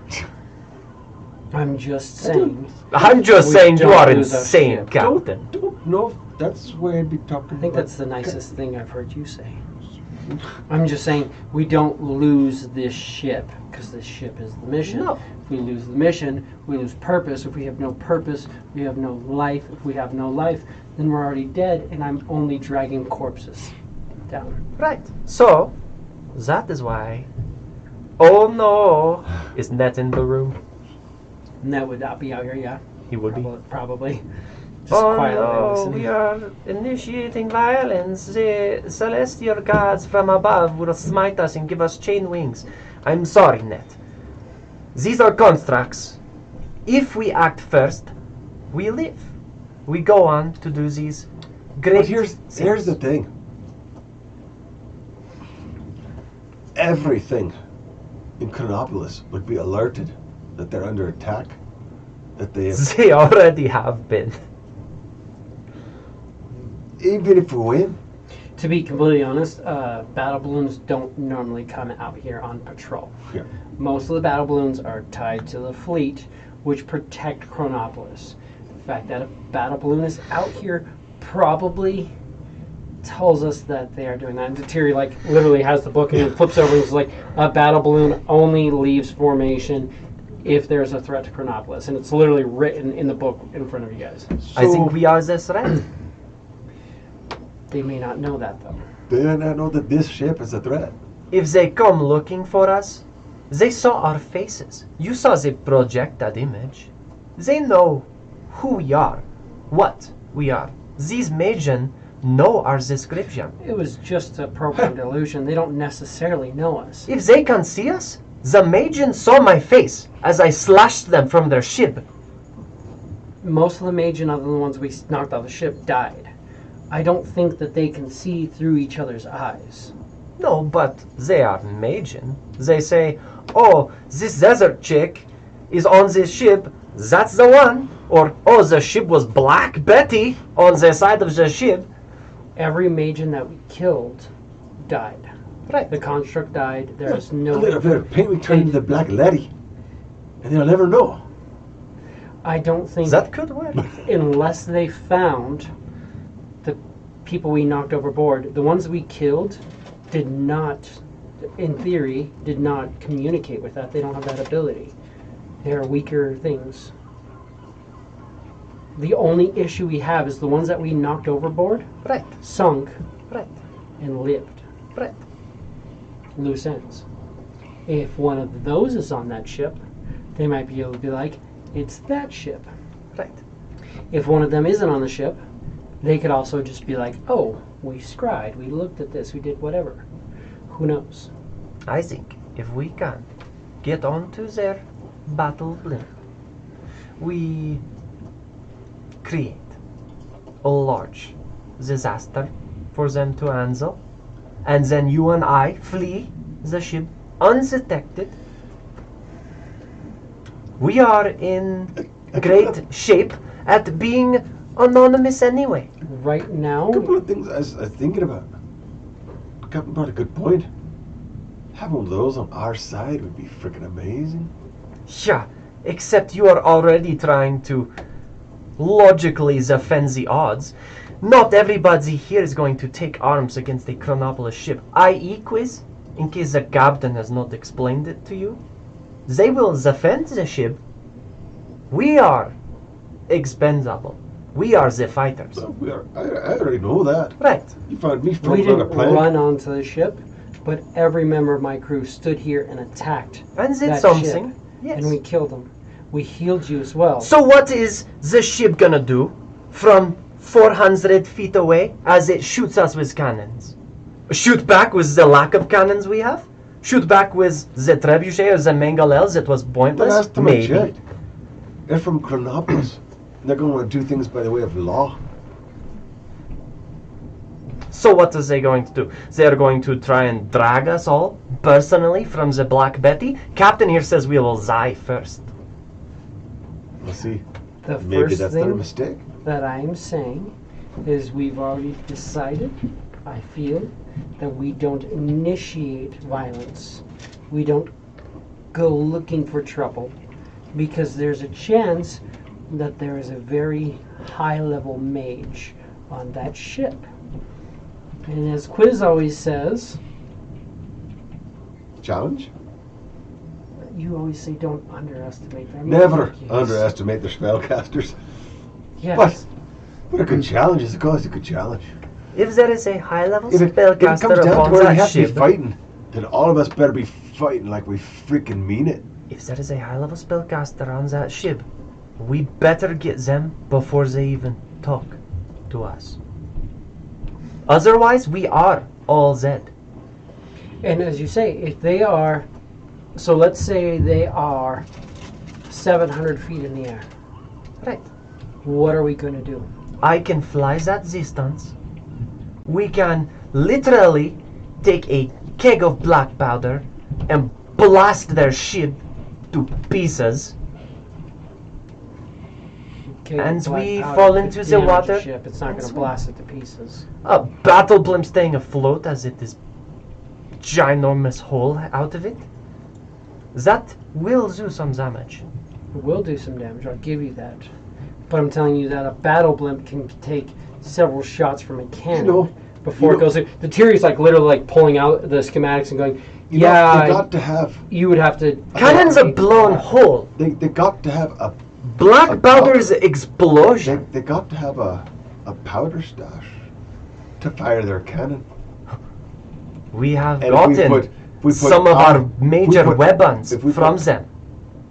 our little bit of powder into their powder stash and light the whole mess, they're coming down. Gorak, where do you keep your black powder? In my bag of holding. They have a hold, if they have. They are not a trade ship. They're a battleship. I'm just saying, it's a great idea, but I'm saying that starting a fight with a ship that can fly and has a magical cannon on it might not be the best idea. We don't start the fight. Well, Captain, you know I am ever loyal to myself. If I see this going south, you all die today. I don't. I will be gone in a flash like that. Do not think I will be captive of a high-level mage of Chronopolis for your ship after being denied what I think is probably our best chance of survival. As aggressive as it is, as incriminating as it might seem, if we can slow them down, cause them damage in the air without them knowing that it was us, which we can do. I have the spellcasting capability. We can do this. And we can even slow them down. We outrun them. They recover. They come looking later. We can try again. But we are on the run indefinitely from Chronopolis. That is just the consequences of our actions. Also, they see us. They move in on us. Suddenly their ship has an explosion. They fix it. And they go, well, we found this ship, and then we had an explosion on our ship. 1 + 1 adds up. Equals a coincidence? Equals a It's coincidence. a coincidence. We just had an explosion the day we saw them. But if we speak with them, we let Laura Quinn talk, as she's good at, as I pay her to do. She as is we very all good at pay talking. her. Yes. We talk to them, no, we've not had dealings with Chronopolis trade ships. Have a good day. Follow your word of law. And we move on, then nothing happens. If we start a fight with this ship, then suddenly we have 2 strikes against us against Chronopolis. If we have been seen, The more we are already there. They may not know we did anything. They may not We have have to- found we can't this Assume construct. the worst, be pleasantly surprised when the worst does not occur. Trump, don't be begging the worst to come find you. Aren't you up for a challenge, quiz? I like a challenge. I don't like to run and jump on a sword.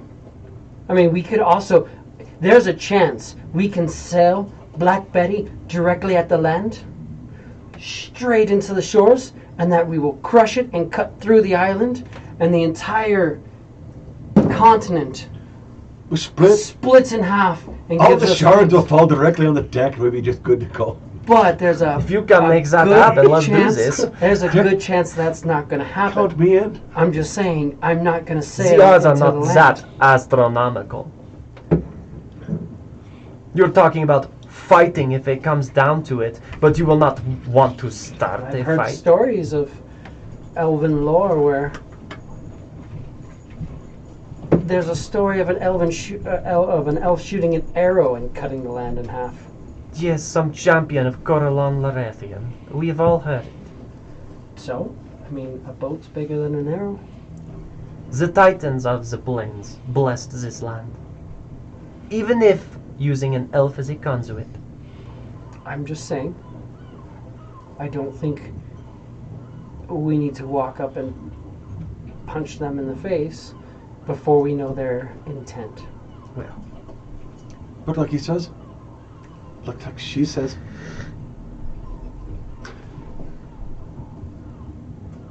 by the time we know their intent, it might be too late. This is true. Also, Which is also why I'm glad I'm not a captain. I'd be more than happy to help you out on your endeavour. I'd also be willing to back you up. It's on your decision. I have said my piece. You understand what I would like to It makes sense. attempt. It makes sense. I mean, if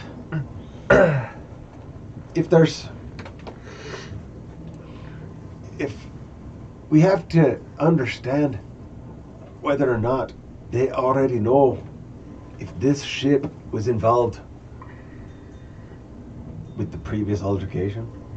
There are too many variables. I really think they do. The fact that there's a single battle blimp out here by itself tells me they're looking. But they might not be knowing who they're looking for. Well, I can. Just so we don't get rid of everything we've fought for, stash as much as possible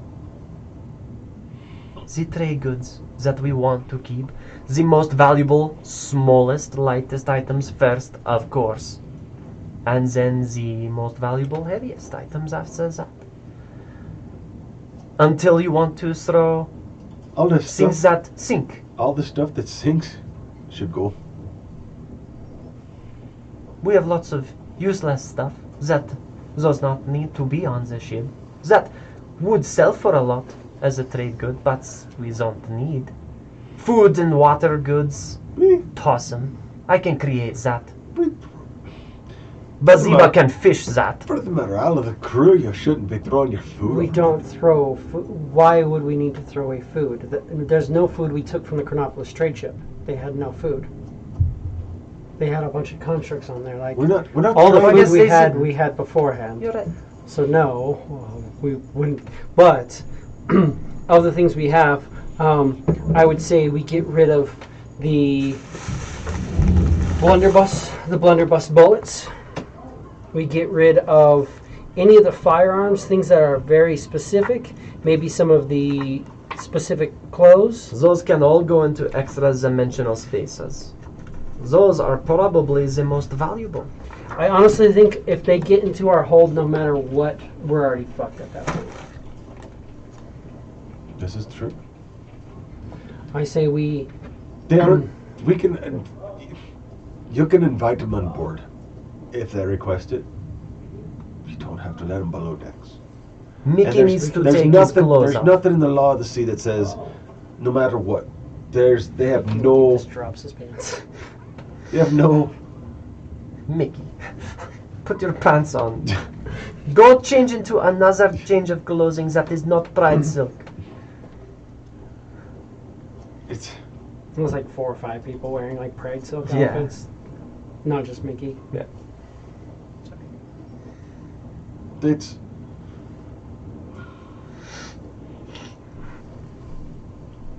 I defer to your opinion, Captain. They are Magian.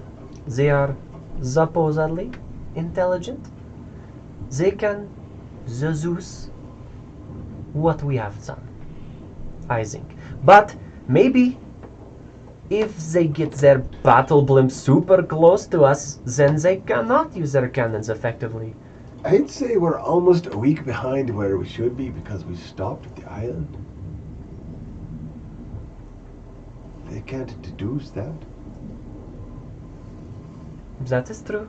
They may just be out here looking. There's no initial thought that says they know what's going on. But if you guys want to go and fly off, you can swim, you can breathe underwater, you can go and try to do that. But don't start a fight we don't need to be in. Also, you're talking about going over there and blowing up a hole in the ship, possibly sinking it. We're still not even sure if we don't want to just take the ship for ourselves.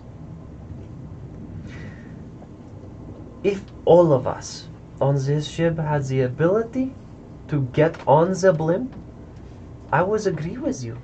However, most of our crew and the people that I even adventure with cannot fly, cannot go hundreds of feet in the air onto a battle blimp. This is true. They will rain fire down on us if it comes to it. But if we let them come down and talk to us, Right. then we get into a fight or a situation.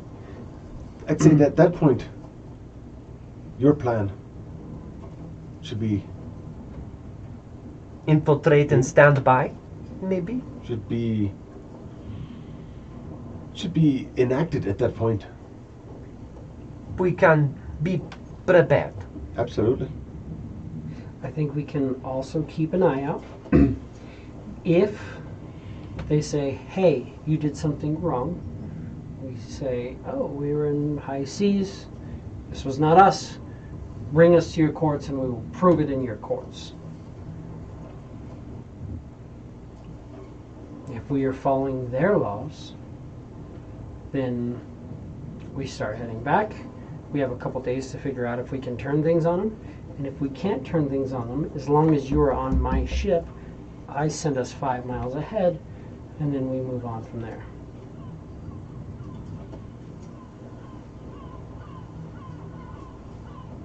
I'm going to need a couple days before I can do that. You can tell we're obviously, like, where are we at? We're on the sailing ship? Why are we seeing seagulls out in the sea? Like way out in the ocean. It's fine. You've got Oz making off in the background, just making seagulls. Oh, good. But just shut up. It's a tough They situation. call it the crow's nest, not a smart ass nest. I wish more of you put in your input, but They seem to be really quiet today. you guys seem to not know what you want to do. So we'll just go with what we're thinking. But we've got about 3 hours to figure out what we want to do. Anything you want to take with you into your exponential space is fine. Anything that doesn't come out of that exponential space counts against your share. If they come into the hold, we are already dead, right? Keep your Basically. stuff.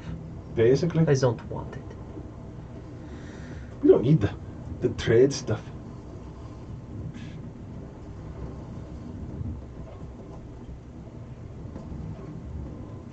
I say we... I say we sail on like we know what the fuck we're doing. Also, the other thing is if we start dumping things and they're watching us and they see us dumping things, This is true. They That could could be be scrying from where they are. they could be watching They have this already entire been conversation. scrying on us indefinitely, potentially. Potentially. Bet something stashed in their cargo. We took all of it. Well then, they know it. We took that very pretty But frozen musket that I Even- carried. even if they did that, Blunderbuss. even if they knew that, they had no doubt, they had the absolute rock hard, solid evidence proof that this was the ship that attacked their merchant ship, they wouldn't just come out and sink us. I It's think not you're putting way too much it's- faith in Chronopolis. first they're Magian. They only do what they're told to do. What they're told to do is obey the law. As a battle blimp, yeah, the law is these fuckers sunk a trade ship brings them to justice. And Absolutely. that's bring them to their courts. Sinks them. That is Chronopolis. Sinks Okay, them. but what do they gain from sinking us? They good lost feeling? one pirate. Their constructs, they can breathe city- underwater. A city of constructs led by very, very logical creatures. They sink us and then take our stuff. They That's look at logical. it. Well, if they sink you, it's hard to take the stuff. A lot of it's damaged in the thing, or in the case of it. They would attempt to at least secure the ship. They've sent a warship out here. It's hard to argue that fact. This ship, to them, has a certain gold piece value as well.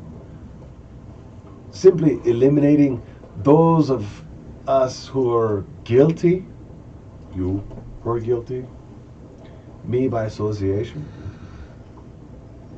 And would that's the be other, preferable to them because the ship has a value. that's the other thing too, is we have people like you on our ship, Anita on our ship, who were not engaged in what we did. If we speak to them and let them know, hey, I have people aboard the ship that we found that were not involved in this high piracy. You need to bring us and let us speak to the courts. They're going to have to listen to us.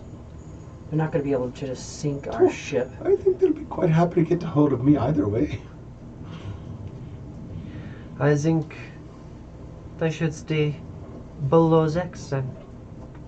I think we should stay below decks so we could be prepared to do your plan if necessary. Sure. How long can you be invisible for? I can be invisible and turn another invisible for up to an hour. And I can fly for up to 30 minutes a day. You do At both at the same time? pretty fast speed, yeah. I can carry you. You're not heavy. No. I don't carry much anyway. No, I mean, you can be invisible and fly at the same time. Absolutely. Okay. And I can swim underwater with my new cloak I got. With the cap and the armor. I'm like a fish. Yes.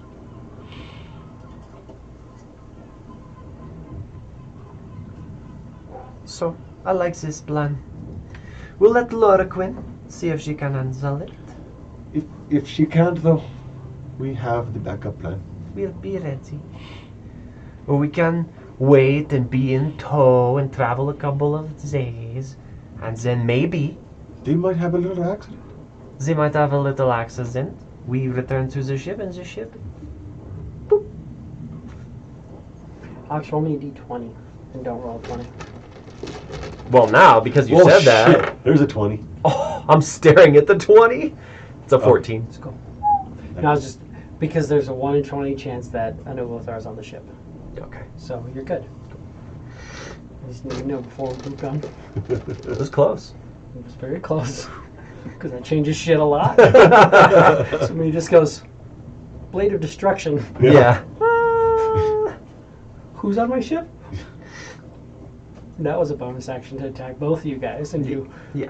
fucking 40-10 damage each without a crit. 1 slash will drop you. Yeah. No, 40-10 ain't gonna do it. D12s.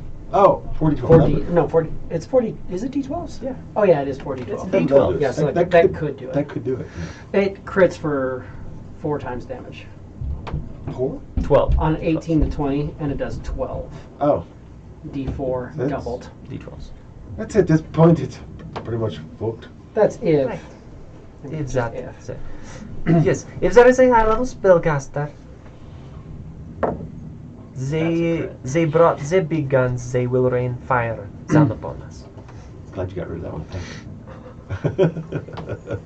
Now, the other thought is we take this ship. That's what we'll try to do when we're up there. We can disable it without sending it to the bottom of the ocean. Of course. Let you work The your Tyrion magic. will like show you where the propellers are set up, and he has a book, because there was books on the ship, and he literally has a book that goes over and it describes how the ship is built up and set up. I bring. When he rolls a 19 and 20 on checks. Yeah, I had percent. Nice. And I was like, cool, yeah, I'll give him advantage on it. I'm like 19 and 20. I'm like, yeah, That's he has a book. fucking know. We can bring acids, fires. I can be the muscle. You can be the executioner of disabling. And if they find us, we can hold them off until we escape. I'm thinking that's the best plan I heard of. Well then, we have about 3 hours now. Let's get prepared to say fuck off. I mean, welcome to some visitors. Right. Absolutely. Then we will head towards the direction we are going. We will see what happens. We gotta go like we don't have a care in the world. Anything else you guys need to make within this time? Or anything you guys need within this time?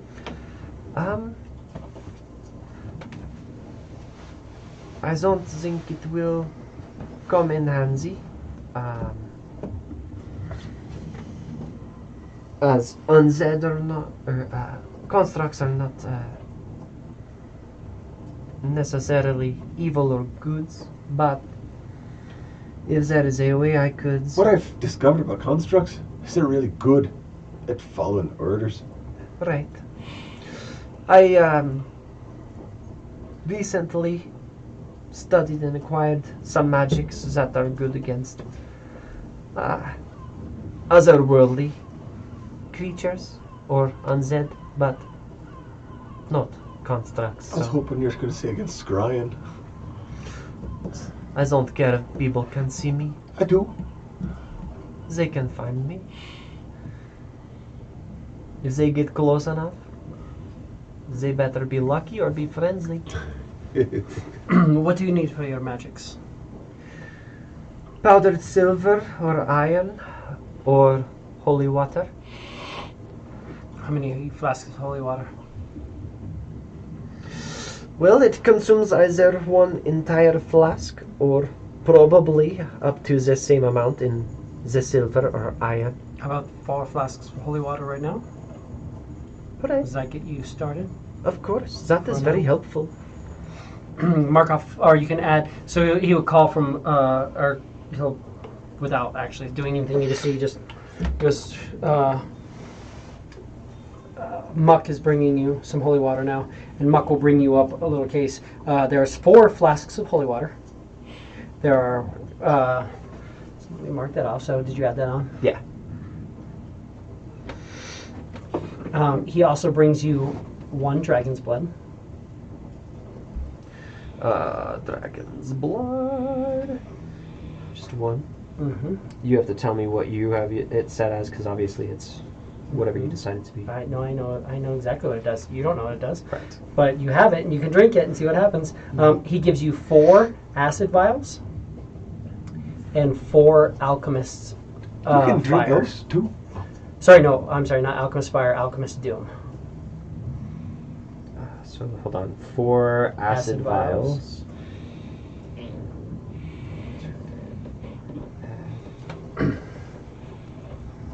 And then 4 alchemist doom, alchemist doom. which is like alchemist fire, except for it's also like napalm because it burns for a minute. 2d6 fire damage at the start of each turn. Okay.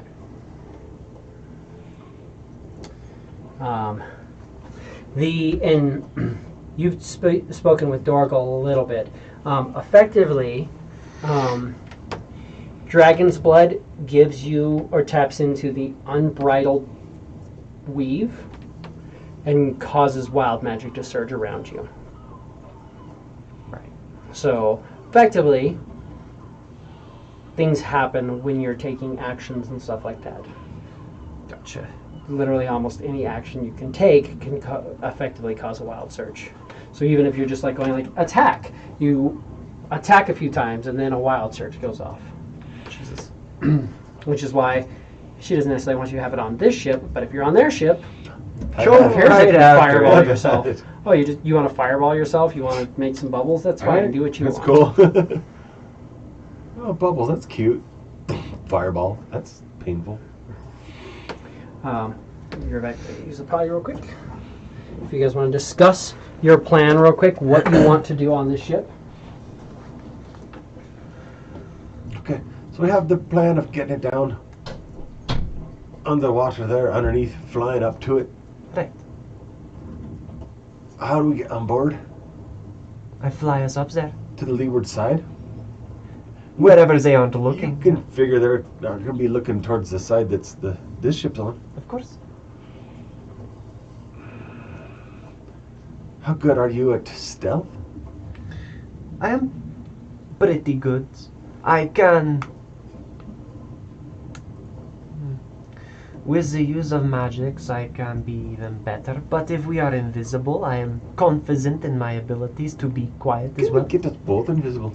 Yes, of course. I have a little bit of magic ability myself. I tend not to advertise it, but I can have a mage hand do much more than a mage hand normally does. Alright. That's kind of hot when you say it like that. Curious.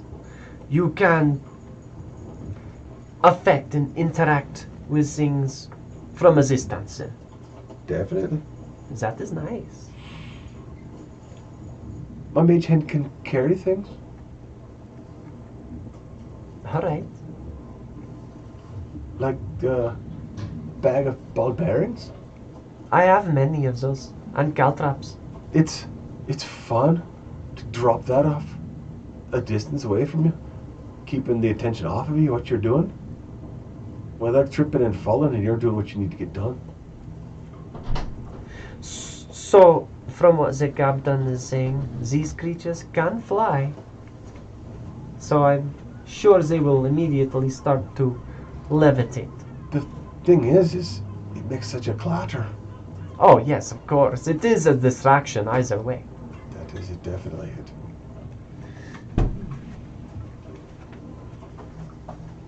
With Alchemist Zoom, you can place these things within eyesight. Just around here and corners. there. Absolutely. I can pop them, ignite them, however we need, if it comes to it. I have a fuse. Even better. I have a timed fuse. Alright then.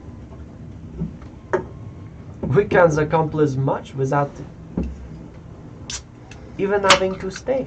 It's a 30-second fuse. Get a little ways away. That's plenty of time. Especially if we're hauling ass. Oh, yeah. We'll be jumping off the side of the fucking ship. for Absolutely. That drink sounds wonderful. Would you like anything? You got? Sure. I'm fine, thank you. Yeah.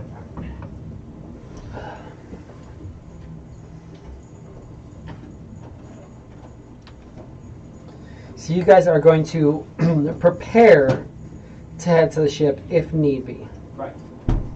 Yes. Other than that, it should just be cruising and sailing like we know nothing, care nothing. And we can be prepared in this fashion right now. There is nothing to say we leave and go and enact this plan, but we can be prepared, and if they want to try and initiate anything here, we can still infiltrate, cause damage.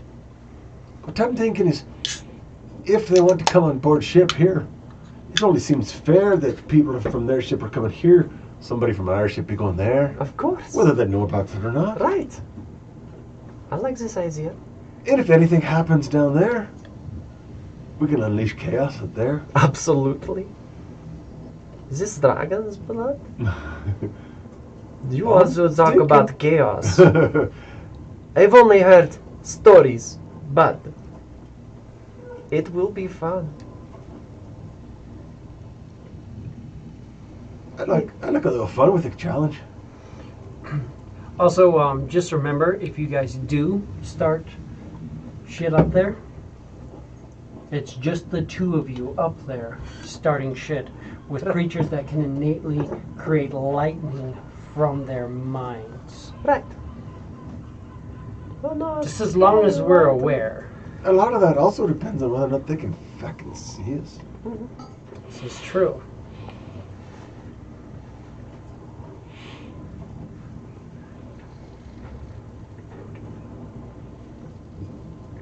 We try to remain out of eyesight and earshot, regardless of being invisible. Absolutely. You don't need to be drawing attention to ourselves. No, Gains us no advantage that way. right. But maybe, perhaps we can take a stone of sensing. Is it possible to have one quickly? No, No. we don't have. I mean, we made the one thing, but that's just because we talked about it last night. It's the only reason we have one of them ready. Either way, I if was able to make something talk rocks without spending at least I'm thinking all we have 5 to do hours is downtime. get up there right, and we just watch the situation. yeah, If it goes from obviously friendly to obviously so aggressive, Right. then we just do what we got to do. Then you guys do your thing. get their attention.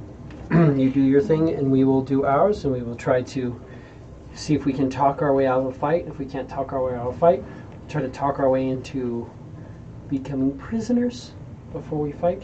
Figure out what we can do from there.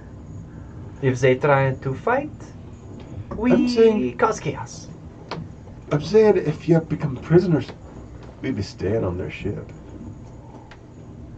Okay. They won't know. And Terry goes, one thing. He points at a little entry in this book, because he has a book that says it. According to this, sources, and so your plan is to go on the ships invisible. You can't be by these ships and remain invisible. And he'll point out and says, according to this, if you are, because this was going to be a surprise, but I realized if he has this book, it's going to actually tell it.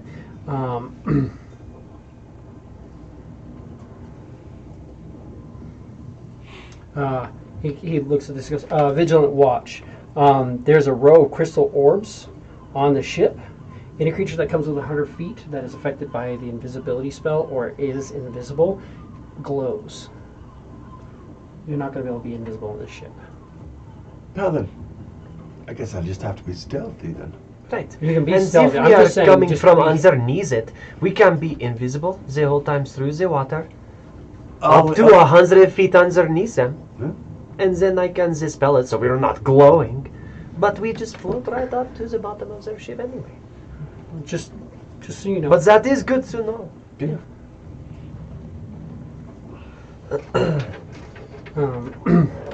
The hull is also reinforced, so it's going to take significantly less damage. They have a vigilant watch. So yeah, these crystal orbs, apparently they're filled with beholders' eyeballs, and that's how it makes them work. That's interesting. The sails, apparently these sails are ever full sails that work with the, or the ever full propellers. So it's as if this thing's moving into the wind at all times. Into? So that's good. With the wind, I I was suppose. going to say. Or moving with the wind. Moving Yeah, sorry. into it. So these are beholder eyes? Are we to assume that they will sap our magics in general?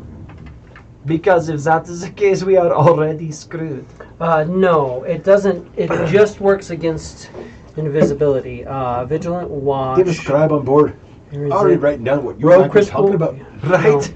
This row of crystal orbs, each filled with vicious liquid, and a beholder's eye is mounted along the ship's hull. Invisible creatures are visible on the ship or within 120 feet of it.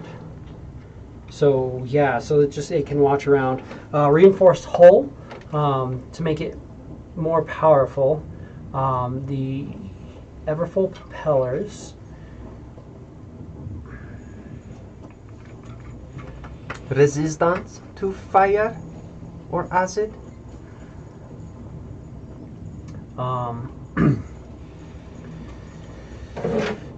No, just double. It's just more. It has. It would take. Or it basically is resistant to everything. The balloon itself is resistant to fire and acid damage. The actual balloon. Well, what to think about slashing damage? Magical slashing damage. That seems to be fine. Just poke some holes here and there. I said good at the top. Rise that the fucker otherwise out. It might be hard to just move along, but yeah.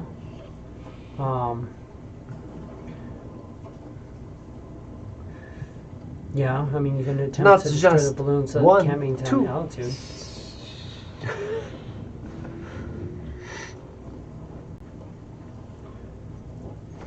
Put on my dagger boots.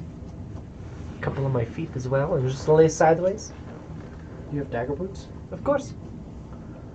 All you need is a little rope, and you have dagger boots too. I could just hold on to a couple daggers and get the same effect. Right. All right, well, what other preparations do we need in the next few hours? Everything at the cargo. We're not going to dump the cargo. Can it be up in it? I'm worried that they're going to see us at this point. They're You can doing watch now, nothing. but at this point you can watch there and you can see just They're glints. doing nothing but scrying, and they know that we're looking at them too. What's if they can scry? I don't know that they can scry. Never underestimate the power of their spellcaster. And I'll give you that. If they're scrying on us, though, for the next couple of hours, then we should probably just take off our pants now. If they can scry on us for hours on end. They have these Ulafar, so Depends on how. could be. If we have an Ulithar on that ship. I'm saying the Magian shouldn't be able to scry. The one that we dealt with, Right. he could shock the shit out of us, and he could do lightning bolts. That's not fun. But it sounds like everybody on those battle blimps are one of those. Exactly. Right. We focus fired and got that one down really quick, which is good. But he also did a lightning bolt on us that was not fun. That ship, it has 30 of them. I'm just saying, in theory, that means We don't. 30 bolts of lightning. We don't want to be fighting them on their terms. Make them fight on our terms. If it comes to that, you surrender and you say you'll sail the ship in wherever they want to lead it. We'll fix the problem from the blimp.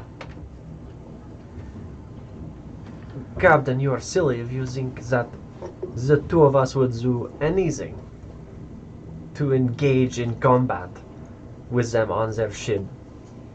2 versus 30. That is absolutely not in the cards or in the wishes. They send a couple people down to you guys. Have their ship that might be tempting, depending. However, what is the schematics for the battle blimp? What does it look like on the inside? Where are the compartments? He's going through and he's just like flipping through Yeah. the pages and like we showing. can funnel them and fight a couple of them at a time if it comes down to it. Like, we can be smart about it, but the purpose is to cause as much damage before being spotted and escape, and I am confident we can do that. Kind of what I do. You're naturally stealthy. All I have to do is give you my most precious possession, my music box, and I disappear. Poof. And then you do your little twinkle toes thing, We are gone. Don't think I'd call it twinkle toes, but I'll give you that you're stealthy, but are you that stealthy? You He's can sneak onto a ship of 30 people? he's pretty damn stealthy. He can damn near hide from sound itself. I think you've given me a little more credit than do. I saw what you did on Not the me. island. Trying to minimize sound that you're making. Right. Did you see that? That was I did that. You could still see me. The fact is, when you are in plain sight, trying to walk about a ship might be difficult. That's all I'm saying. There are rooms and places we can hide. Right. Rooms are indoors that are past open hallways. There are You still have to get through open areas. Look, You ways- can't just If there is two of us in one There are room ways and one to sad distract. bastard mage walks in, I can make you assassinate. look. Zam. I can make it look that way. What a muck this way. Right. That's fine. I have a mage hand. If we can disable the eye, I'm over there. You're looking here. I'm over there. if we can disable the eye in some fashion, It's actually a row of 20 eyes that would all have to be disabled. And then, you know, it's just fucking 20 eyes. if we're up there for a while, Built I into don't the see why hull, not. I mean, yeah. I can fly for a little while. Built into the hull. It's it's they're not just all Are they they're- along the stern of the ship? Are they along the outside it- edges? Or, wraps the hull. I would they're looking out. guess. Couple of pitons on their knees. Are they looking down? I don't think The so. the eyes the eye it's a crystal. It's a Just ro- radiant. rows of crystal It's along looking the hull. through that the goes hull of through. the ship. It's 120 feet. It doesn't look anywhere. It just basically makes makes a 120-foot field from the ship that any invisible creature glows, Well, then, or any creature on the ship. we don't want to be invisible. Yeah, which is fine. That's what I'm saying. But I'm just saying you still We go up have to the not be hull. seen. We piton ourselves, tie ourselves off, and you mage hand, boop, boop, boop, boop, boop, disabled, boop, boop, boop, boop, disabled. We do that. Mage hand disable embedded crystals into the hull. Of course. I have faith in your abilities. Just imagine. If it comes down to it, we can sledgehammer the ones we are close to. Quietly sledgehammer them. Of course. Absolutely. Sledgehammer of silence. Because I mean, this is a great idea. I'm Look, just we're not seeing it all just adding up. speedballing here, as they say. And that's fine. I'm just worried that if these are the ideas you have, to go up and quietly use it, a sledgehammer to disable the crystals so you can go You're the one who invisible. brought up the sledgehammer. You brought up a sledgehammer. Look at how convincing I am. That was very stealthy of me. So you guys are going to go and start a fight. No, we are not going to You're start. looking to pick a fight. We Not are- if we don't. I'm just saying, if you came onto my ship and started hitting things with a hammer, We're not going to hit There's it no things. would be a sledgehammer. fight. We're not gonna Don't- sledgehammer. don't know what you're talking about, the sledgehammer. I have worried the captain. I'm sorry. We're not going to sledgehammer the ship. Even just Just the being eyeballs. up there, visible on their ship, could be an act of aggression. Let quiz very, very quietly. The a thing little is- boop, boop, boop, boop, boop. Pretty certain neither one of us really have anything to do with your ship, now do we? That is true. Well, she was on my ship when we attacked the Chronopolis trade ship, so if they have been scrying on us, they've probably seen her on the Well, ship. if they have been scrying on us, they've already heard this whole feckin' conversation. Well, I mean, if they've scryed on us throughout the month that it's been since we took out their ship. But that's Twere ifs and buts, kind as a nuts, and every day'd be Christmas. I don't know what Christmas is. Yeah, then. Never mind.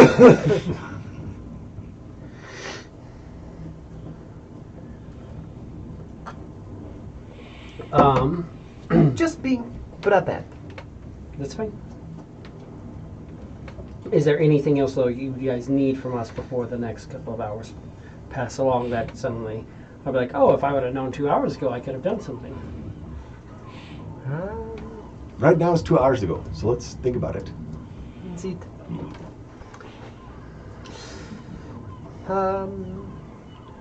I'd like. Do you have pitons? Do you have rope? I have rope. Yes. I Yes. don't have pitons. I'm thinking. You need pitons If I may have some. so that you can go and start spiking pitons into their ship. I have 10. That'll probably be all we would need if we were to ever enact that plan. Look, I'm just saying, items to be One of prepared. my favorite things is string. I have some string. That's good. Do Just 10 feet of it, but you have a grappling hook? I do. It is very helpful. It has helped me many times. I do not have a grappling hook. I have a crowbar. I don't have a crowbar. I do. Hell, you and me together, we have just about everything. Right? So I'm thinking. I have a lot of chalk. Actually, I don't have any chalk. I have a lot I have a of chalk. bell. Have you ever seen what happens to people when you ring a bell? I've And got the one goes iron away? spikes. I'll give you 10 iron spikes. You ever see what happens to them? They search. They look the wrong fucking way. You got I gave you 10 iron spikes. Which would basically be pitons. 10 iron spikes. You can use them as pitons. Marking 10 off 10 iron if you want spikes. to add 10 iron spikes. Which I'm guessing are pitons. I don't even think I'm saying pitons as an item. There's iron spikes, yeah. Standard Problem- iron spikes. the problem with the Oh, it does spikes have pitons. is they don't have the eyes in them that you could attach a rope. They didn't have pitons though, so I have iron spikes. I happen to have 10 pitons. Didn't I give you a climber's kit? Me? Alex? Yeah. No. Oh, no, wait. No, you definitely gave me a full climber's kit. But it's gone now. Oh, okay. That's true. No. Sorry, I lied. I do have a full climber's kit in my bag of holding. It was in my bag of I was holding. gonna say I that don't makes have any sense. more climber's kits left. Yeah, no. It was so in my you bag should of have holding. that. Doesn't that have 10 pitons in it? Or something like that? It says it has special pitons, boot tips, nice, gloves, and a harness. Yeah. Yeah. So it has. You can use a climber's kit. When you do, you can't fall more than 25 feet from the point where you anchored yourself, and you can't climb more than 25 feet away without undoing that anchor. That's kind of cool. But yeah, it has a standard set of pitons and stuff in it. Cool. And I gave you 10 extra spikes. Thank you. I will I will remember you. close those in. And then I have 19 flasks of fresh water. I have a water skin.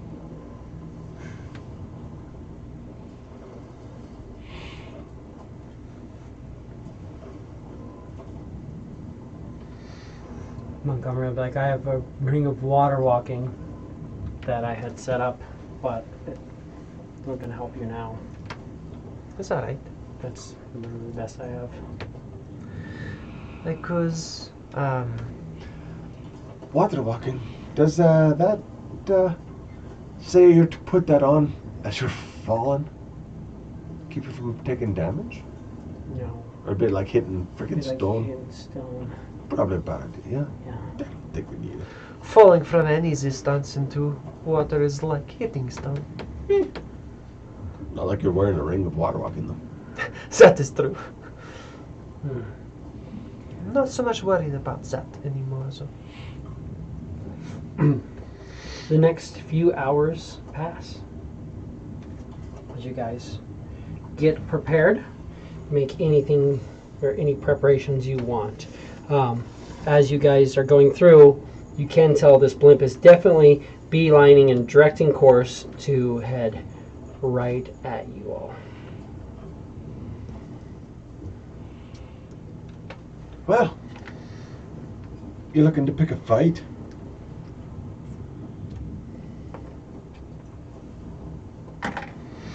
If they are looking to pick a fight, it is going to be a bad day for them. I think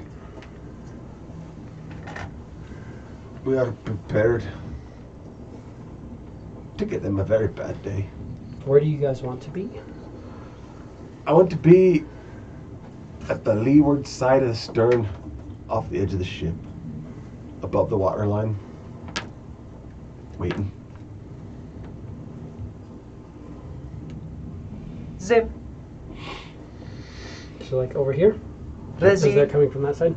Rezi, you go invisible, and you swim on their knees and enact the plan.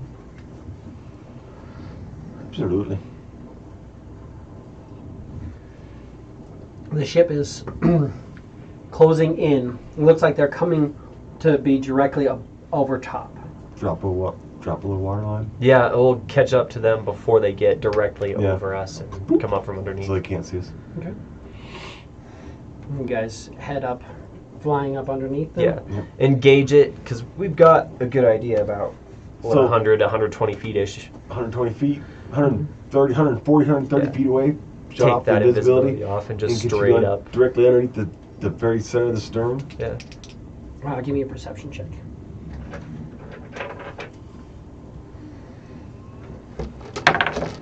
I'm so good at those. 7 again.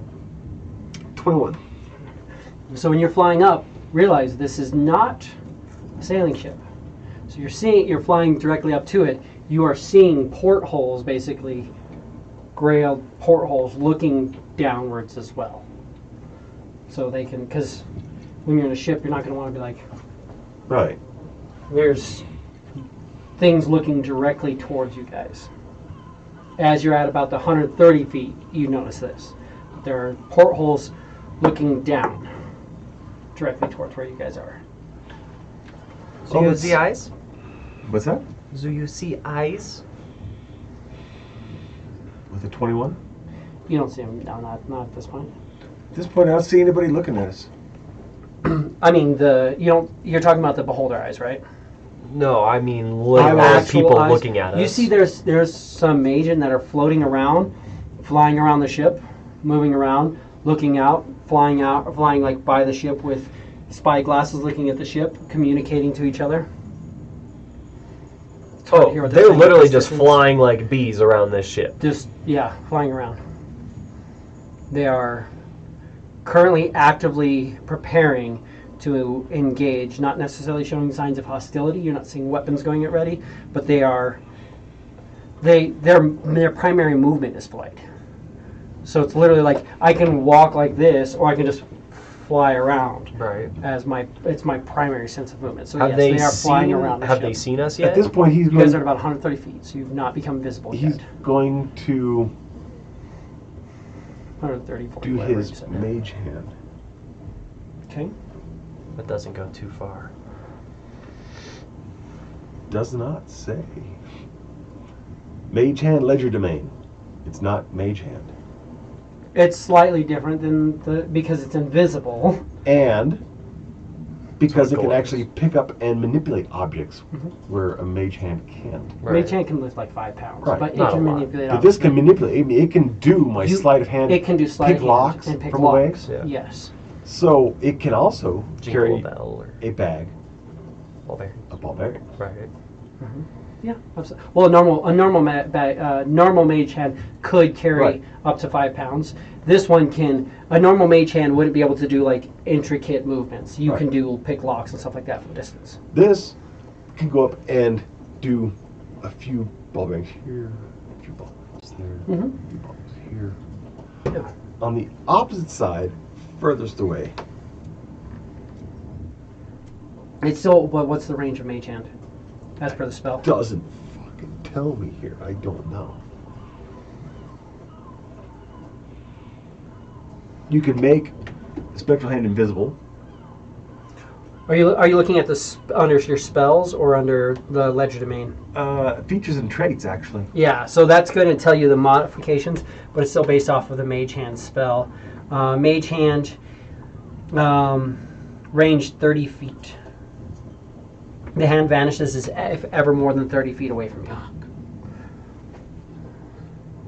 Because it's really nice because you can do things like pick a lock from 30 feet away, Right. which is great if there's a trap you didn't Right. catch So or something like that. let us then flank the ship from the exact opposite angle from underneath, and when they get close enough to keep most of their watch, hopefully they will attract their attention. We might be able to approach the ship then. We can at least keep this distance. Engage it out. That sounds like a plan. So you're going to, staying at about 140 feet, go up to the opposite side, Yeah, I think come so. down from the balloon side. Yeah. Okay. If everybody's there is kind of looking down, looking at the ship, looking under the water, looking through portholes, we can come up from the balloon side. Or come getting to down the from the point- balloon Yeah, side. they're getting to the point where they're kind of moved above, and you can see the battle balloon is starting to shift and slow and make pace with the ship getting directly above it. And you can see a couple of the people start to fly down towards the ship. Just a couple. Yep, you see just a That's few. fine. Because they're just doing their inquisitive thing at the moment. I think. Or probably piggyback would be my guess. Might be the easiest way to Yeah. carry you. Yeah. There's magic holding us aloft, so it's a little bit easier for me. Mm-hmm. Absolutely. You can't see though, because we're invisible. Right.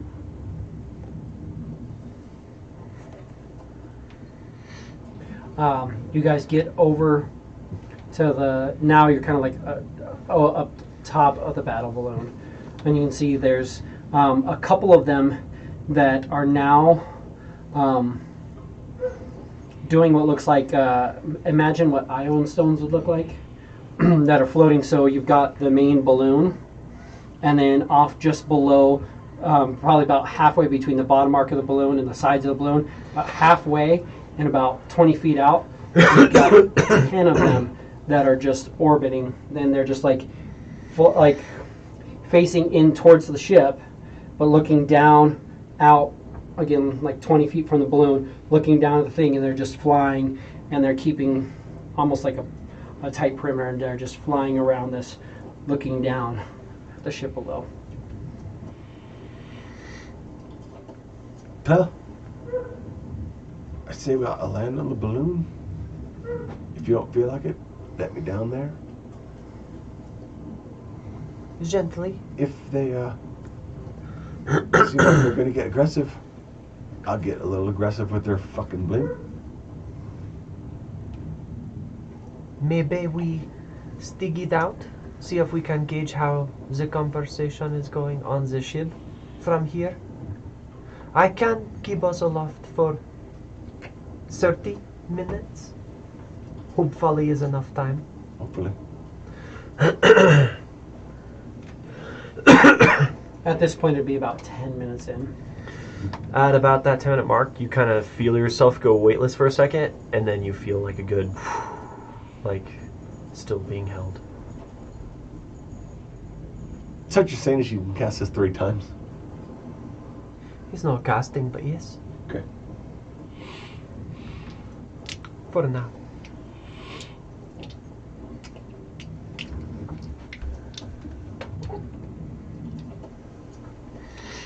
She does that, right? Yes, she does. Advantage there.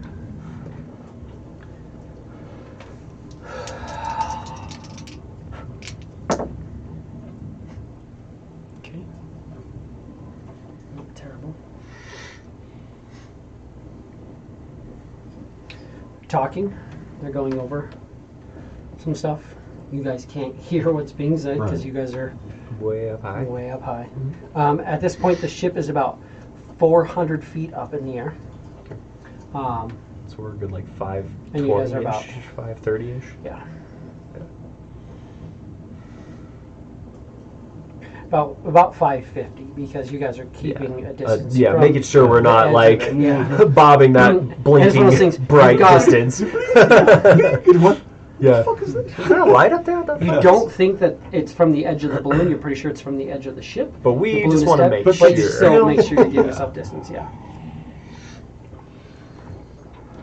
Don't need to be giving anything away before we need to give anything away. Right.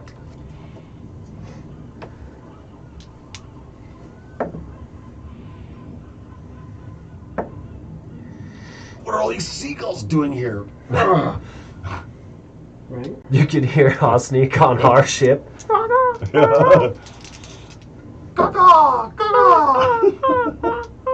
Shut up. We get it, Osneek. You are a bird. Isn't that a freaking owl? Aiken. Aiken's the owl. Okay. Aiken's owl. Osneek is the Kenku. This one. That's Osneek, and this is Aiken. Okay. Yeah, in the crow's nest, the owl's nest. Aiken would probably sound like. He doesn't really do the crow's nest. Osneek, he can perfectly mimic the sound of.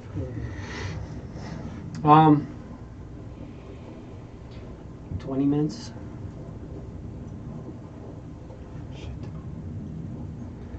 Is your call? We can head down to the water and we can accompany our ship and try again if we are to be in tow. Or we can try to board. I'd say let's land on the top of the balloon. For everything I've seen, every single thing is looking down. If you fly down now, you can get down. If you land on the balloon now, you're up on top of this balloon and lose the ability to fly. Or have it for 5 minutes. Well, I'm saying once it goes away, Right. And then we leap and we jump into the water. 500-foot fall to water.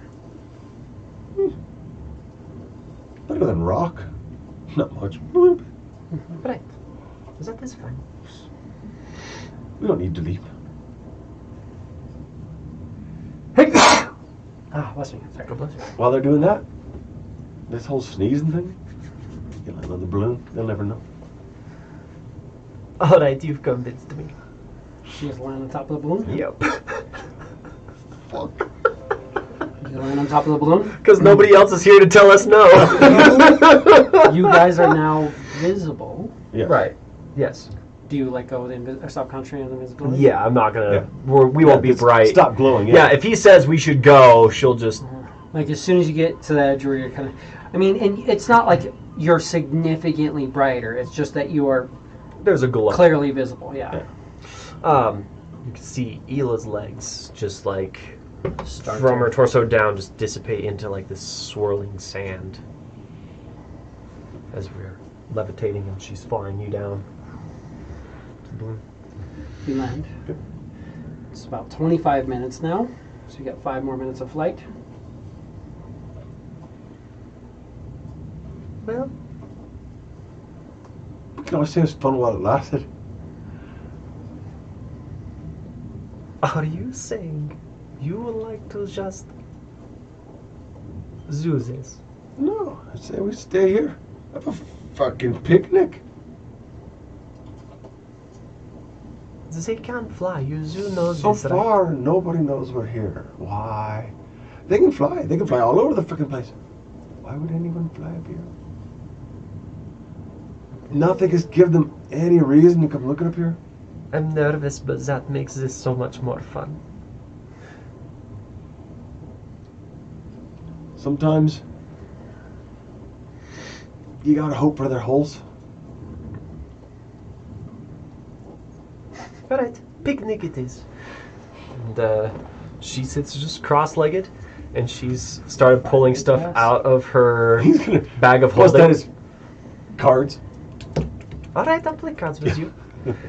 She starts setting out a few different vials just out in front of her, and we'll play cards with you. Yeah. Just on this battle balloon. keeping an ear out, listening to goings on of the ship. You know, just all of a sudden, oh my God, these are the fucking assholes that fucked this shit up. Let's go fuck them up. Listen for anything. Lightning The bolts. constructs don't seem to have This any don't seem irrational to, yeah, as a outbursts. construct. Right. If we hear lightning bolts, There will be points and times where one comes up and another one goes down, and they communicate a little bit. But give me a perception. 19. oh, 20. Total of 20 Yeah. and 19. Mm-hmm. They're talking. You guys hear same direction. Pace. In tow, follow. Chronopolis. Can't quite hear what they're saying. You are also on top of a battle balloon. Yeah. That has propellers and stuff like that. I mean, Yeah. you're sitting on it. I mean, it's not like it's just nothing. It's definitely windy up here.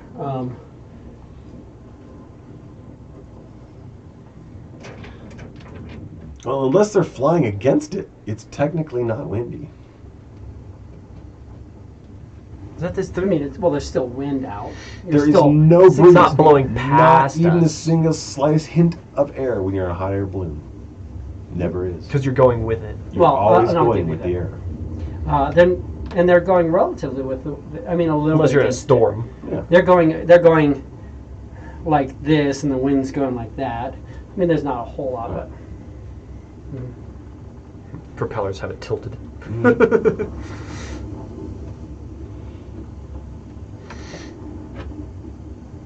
but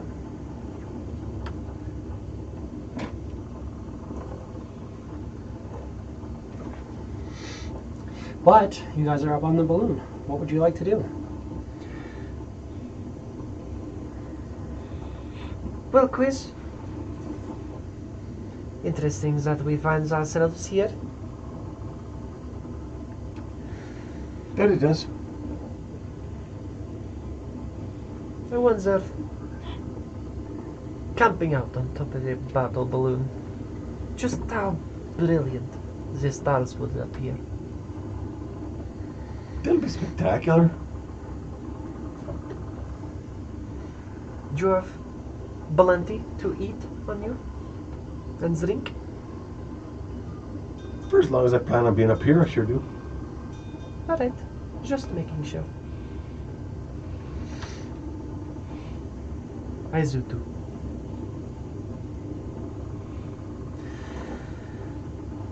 Just play cards. Just play cards. You guys play cards for an hour, or 2 hours.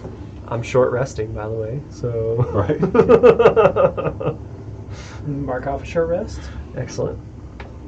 Likewise, but I didn't do anything, so okay.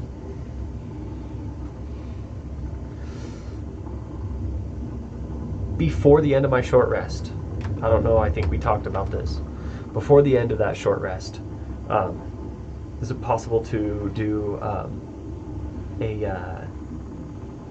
use my last spell before regaining them? Mhm. My last spell Yeah, slot? it's technically rest casting. Okay, cool.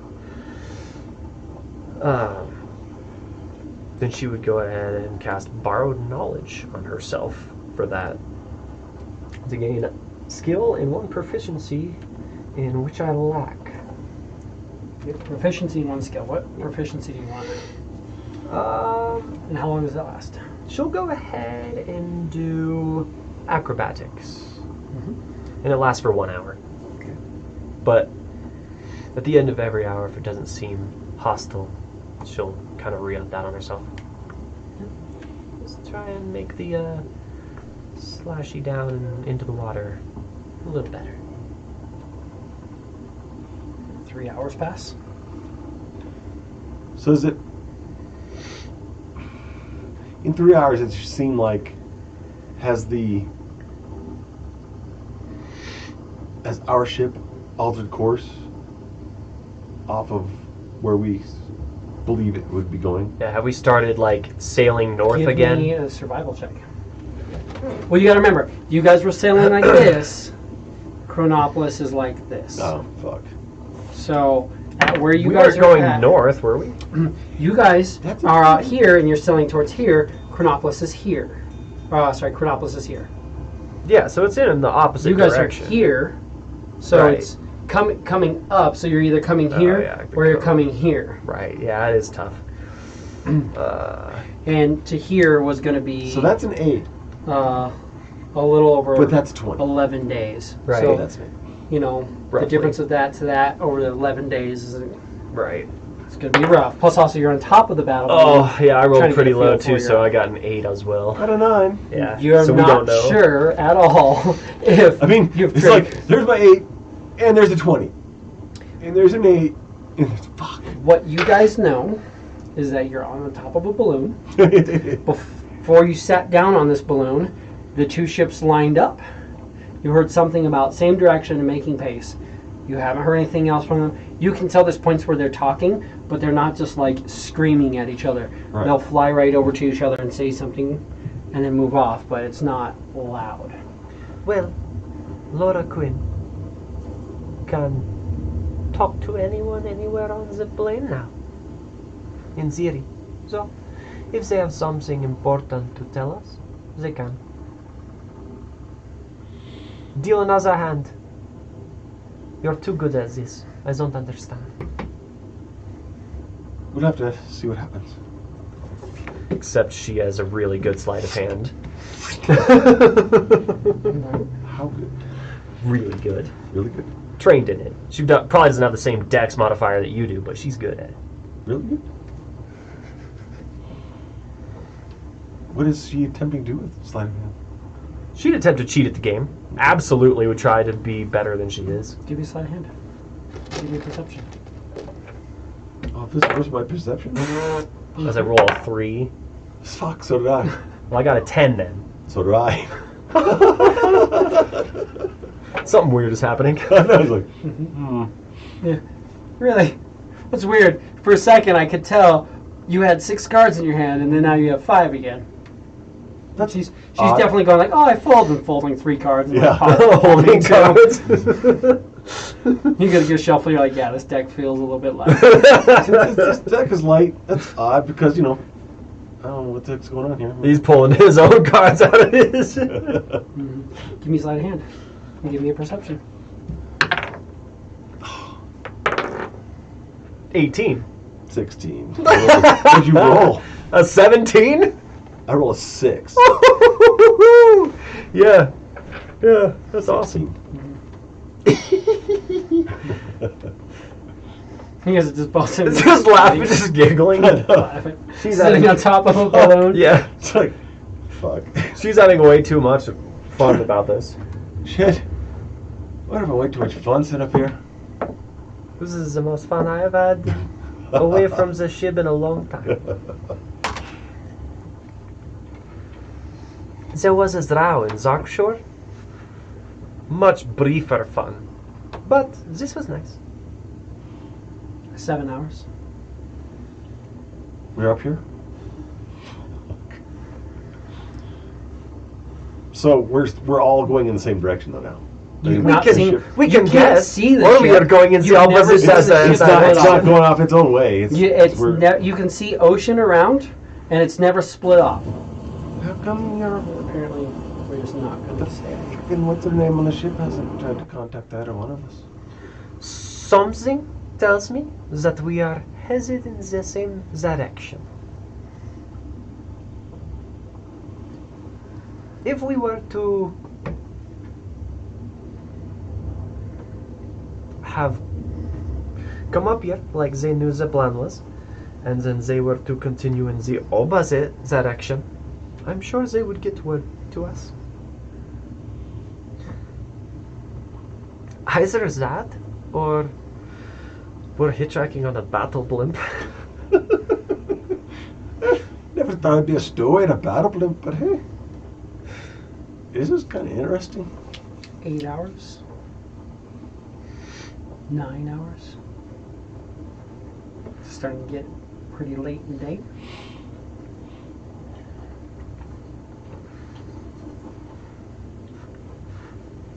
So after a short rest, do you get your flying back? Not short. I must rest today. We're working on a long rest at this point.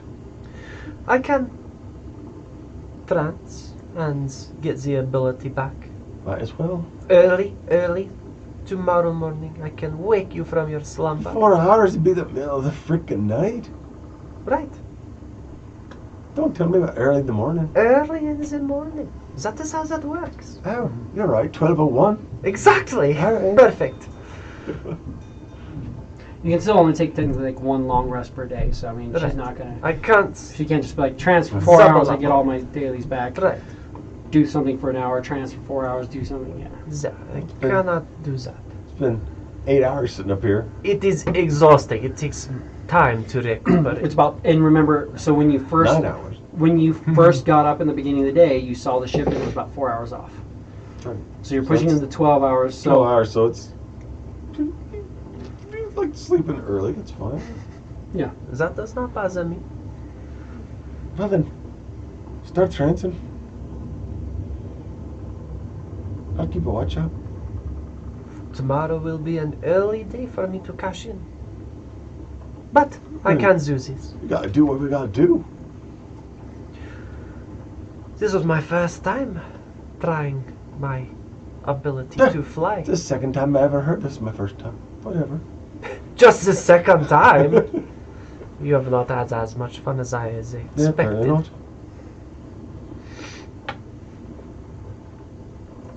take a long rest. Yeah. Wake me if they come.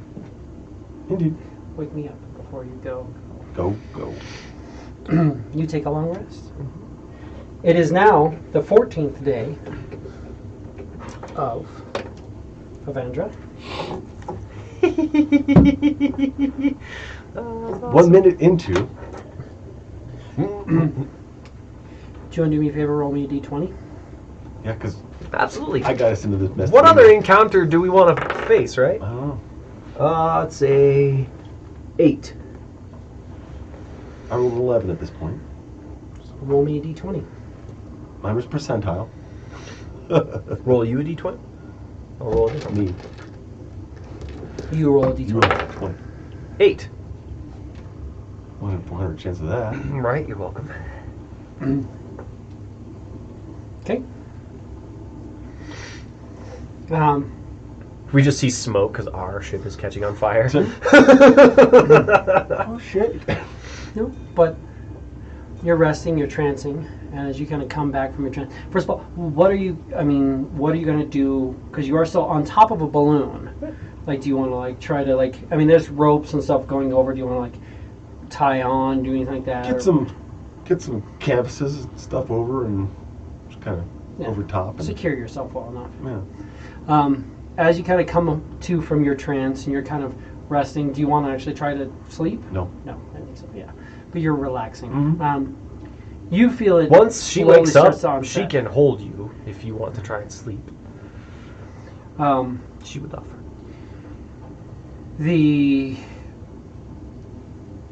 It's just after probably like midnight, but you're not seeing a lot of stars at all, as does seem like there's a bit of a storm setting in. Nothing too intense, but Clouds. there's clouds and Cloud there's some cover. heavy winds coming in and catching you at this point. It's rough. Being on top of here, you're like the wind is catching you and pulling at you. Storm, but luckily you set the AC very low. So it's just heavy gusts. Of course it is. Because it would have been fun, because if you rolled a 20 on that other one, you could have walked into a hurricane. I hate to be a battle blimp in a hurricane. Be on top of a battle blimp in a hurricane. Right? Yeah. Yeah. This was fun while it lasted. But there's definitely a storm, but it's nothing like unmanageable. You're looking at just it's a heavy gale. So there's wind and there's rain and it's blowing at you, but it's not anything that's going to destroy you.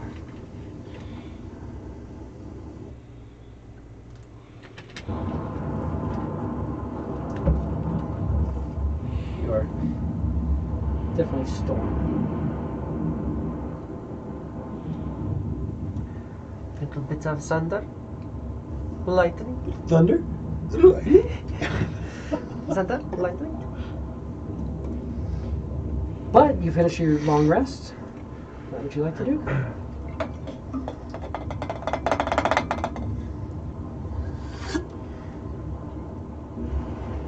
During the night, I never did see either of these split cores.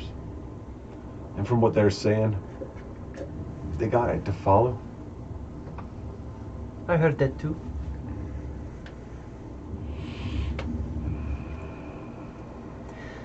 One more day, and the Black Betty will be able to sail up board.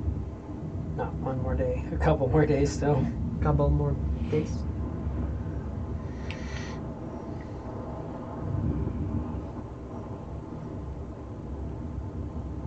You can go invisible. I'd say you go up, go invisible, go down out of their range, come back onto the ship, get below decks, speak to the captain or somebody there, find out what exactly is going on. You should be able to make it back too. If I'm fast, yeah. I'll stay here. If you are sure. I'm sure. There's a storm coming in. I got rope. I ain't going nowhere unless this fucking thing does. You better get really handsy with your rope and your mage hand. Pretty good at both.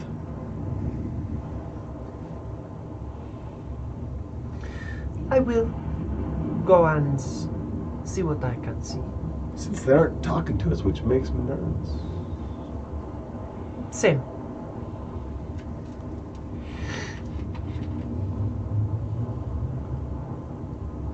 Their potential to make sure their attention is downwards, or are we confident I can fly quickly How up far there? is this blimp above the actual battleship part of it? How high up the ocean are you? No, I mean the blimp that's holding the battleship. Oh, off of the actual Yeah. ship. The top of this would probably be about 60 feet up. The balloon's about 50 and 10 from the bottom of it. So probably about 60 feet from the deck of the ship. I can fly for approximately 15 seconds straight up and go invisible. Don't work. They see me. They will look at the top of the balloon. Oh, I understand this. I gotta distract them from seeing you. Right. So, 30 feet away. Mage hand. See if we're gonna start pulling that freaking string. Right, one of the ropes. Kind of like underneath on the Yeah. other side of a balloon. Just trying to like plunk at the Yeah. strings. Okay. So Are you your going? balloon's about 60 feet from the deck of the ship, and Mhm. 30 feet down, you're going to start plunking on the ropes. Because that's probably actually going to make I was them gonna say they'll look up towards the balloon. at Oh, they're that looking point. this way. Or if you This. drop something down. at this.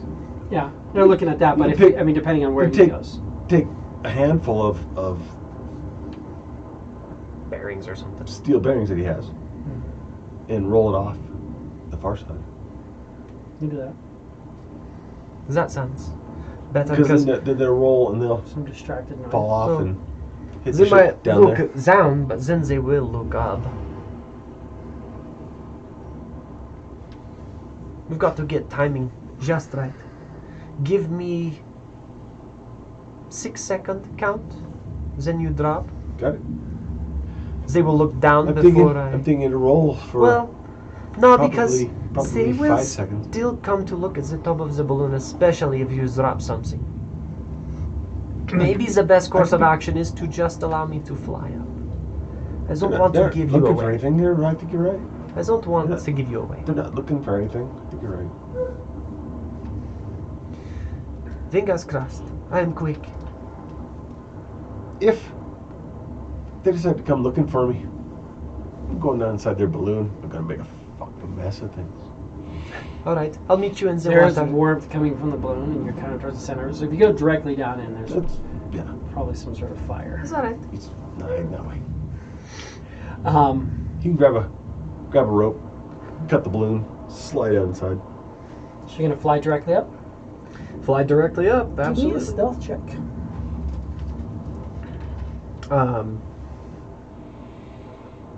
Stealth it is. I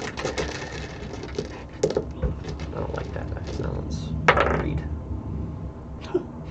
Fucking kidding me, man. Well, it's an 8. Okay. You fly up and then go invisible. Yep. Okay. You fly up and you go invisible, and then you're gonna start arcing around. Yeah. You're staying about 150 feet away from the ship. Yeah. Their ship is about 100 feet above yours. Okay. So if you're staying 150 feet away, That's fine. Into the water. Down. as you get off to the side, you will see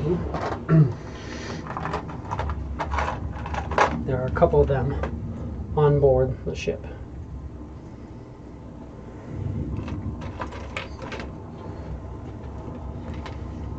Just kind of talking. Oh, yeah, popcorn's right here. There's just a couple of them on the ship, and they're just kind of floating along and just going through.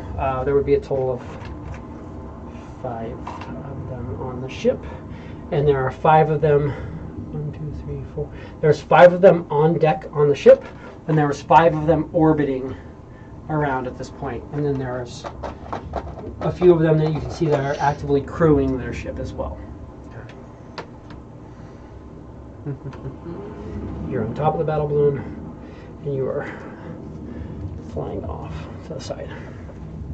You want to fly down and into the water? Yeah. Okay. Just like diving into the water. And then I will swim my way in towards the bottom of the ship. Get underneath the ship. Yep. Do what Ela does best and attempt to climb. Okay. Where do you want to climb up at? Up where the helm would be. Try and get Rush's attention or You saw so whoever it is is out there. well at this point. Rush would be on So Rune deck, Fang or Rush. and he would be up as well. He would be down. Kind of looking at something probably like that on deck right now.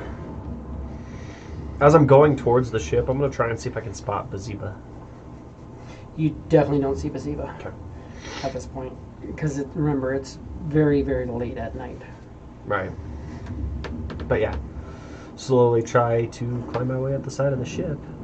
Are you I've still got- invisible? I've got a climber's kit. I am invisible, but I'm like towards the back. Mhm. How much do I glow? Am I emitting light? You aren't like emitting light, But I can see Directly, myself outlined? but well, you're basically, if you were to put your hand like right against something, you are brighter than you'd be not lit up. There's still a magical glow to you, but it's not like giving you like dim light around you. I would It's just stop there's a little bit, concentrating on yeah. invisibility then. Absolutely. Yeah, No joke.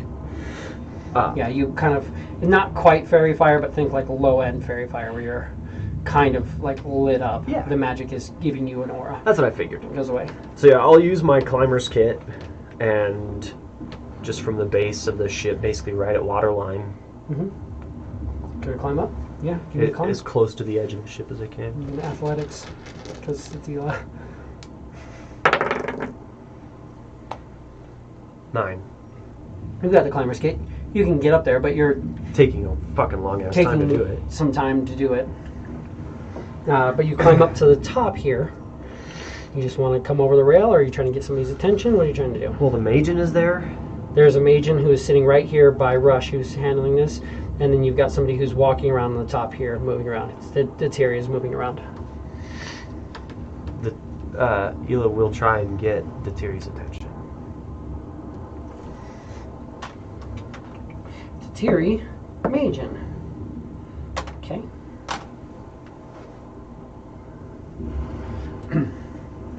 You will. This is the Terry. He can do that, right? Most of them can. Let's make sure he can.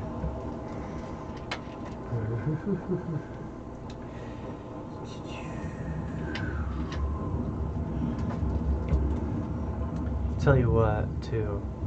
I don't know if it would help maybe with advantage or something, but the Magian's looking that way.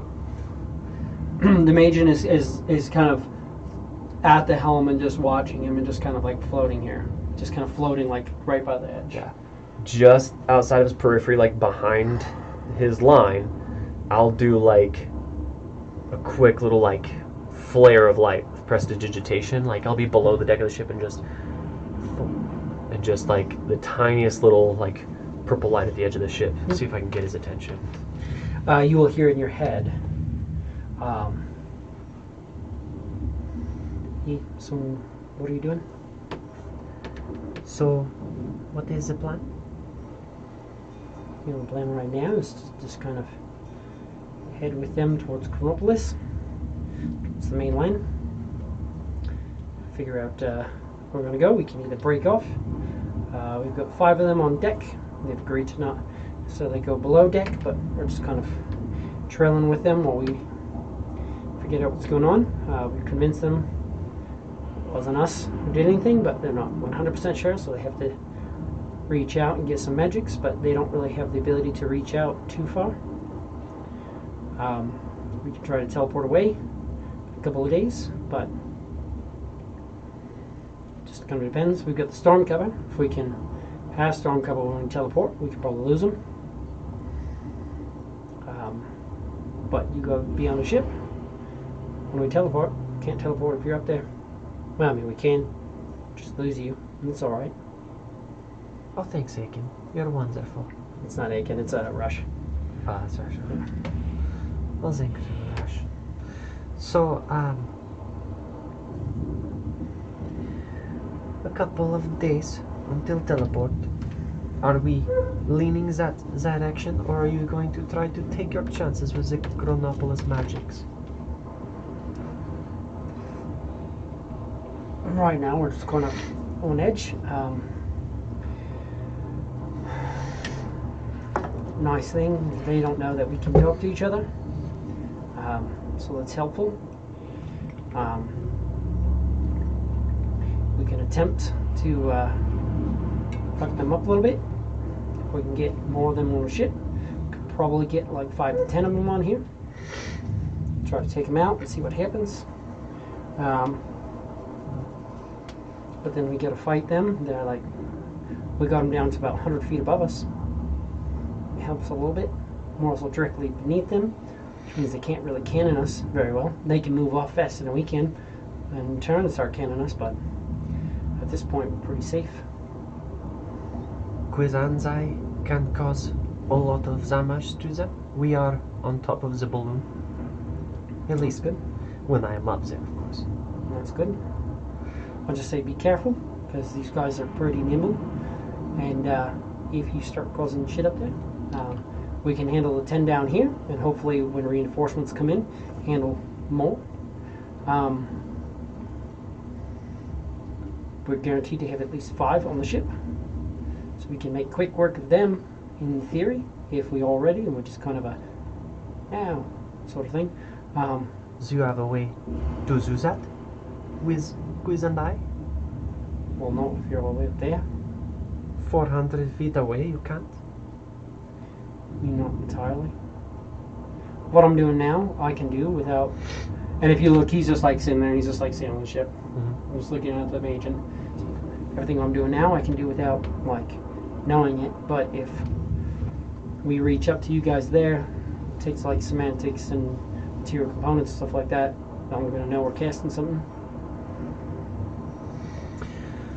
So the question comes from you or the captain.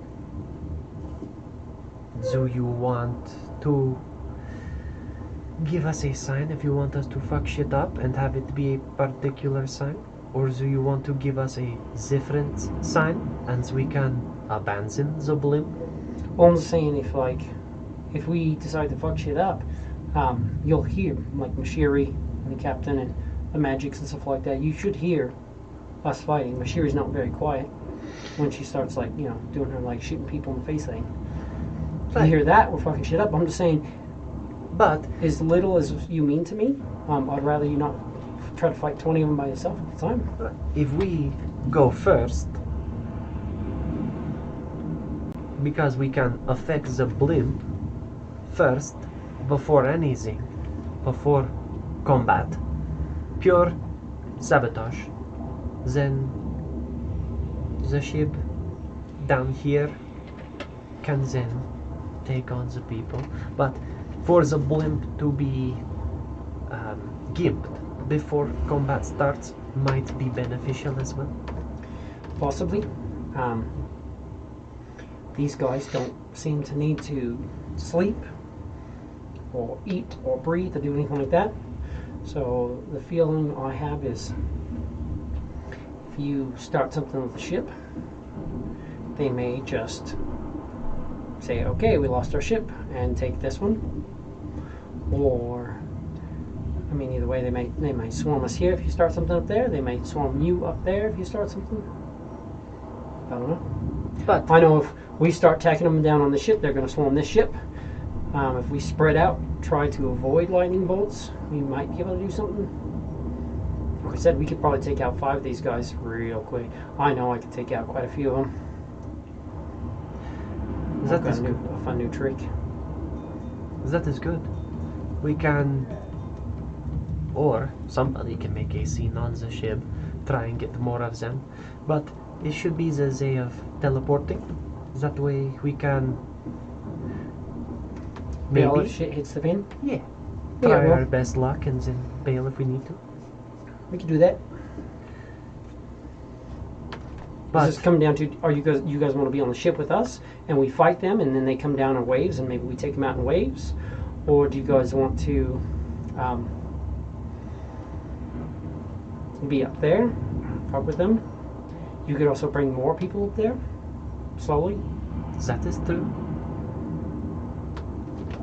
Can't look at Quiz. He said if they're not know nothing. Right. Yeah. Well, I can. I want to say something so bad. Yeah. Sorry, man. If only I had sending or something, but they Right. don't give it. There's one person on the ship who has sending, and she's just like, she's the diplomat, she's the one talking to them, staying with them. So until she is done for the and set off and pulled aside, it's going to be hard for her to do anything. She'll say, well, fighting in waves is ideal. I don't know if they are going to be smart enough to maybe attempt that. But my concern is we kill 20 of them, 10 of them float away in their battle blimp, and then we have an armada after us. Well, it's going to take a lot more than 10 of them to really push that ship. Battle Balloon has a crew of 20. I mean, they can try, but it's going to be difficult for them to command that ship, even if we just take out... I mean, they have 30 of them here, so if we take out 20 of them, that's enough, but... But again, if there are survivors, we are on strike too.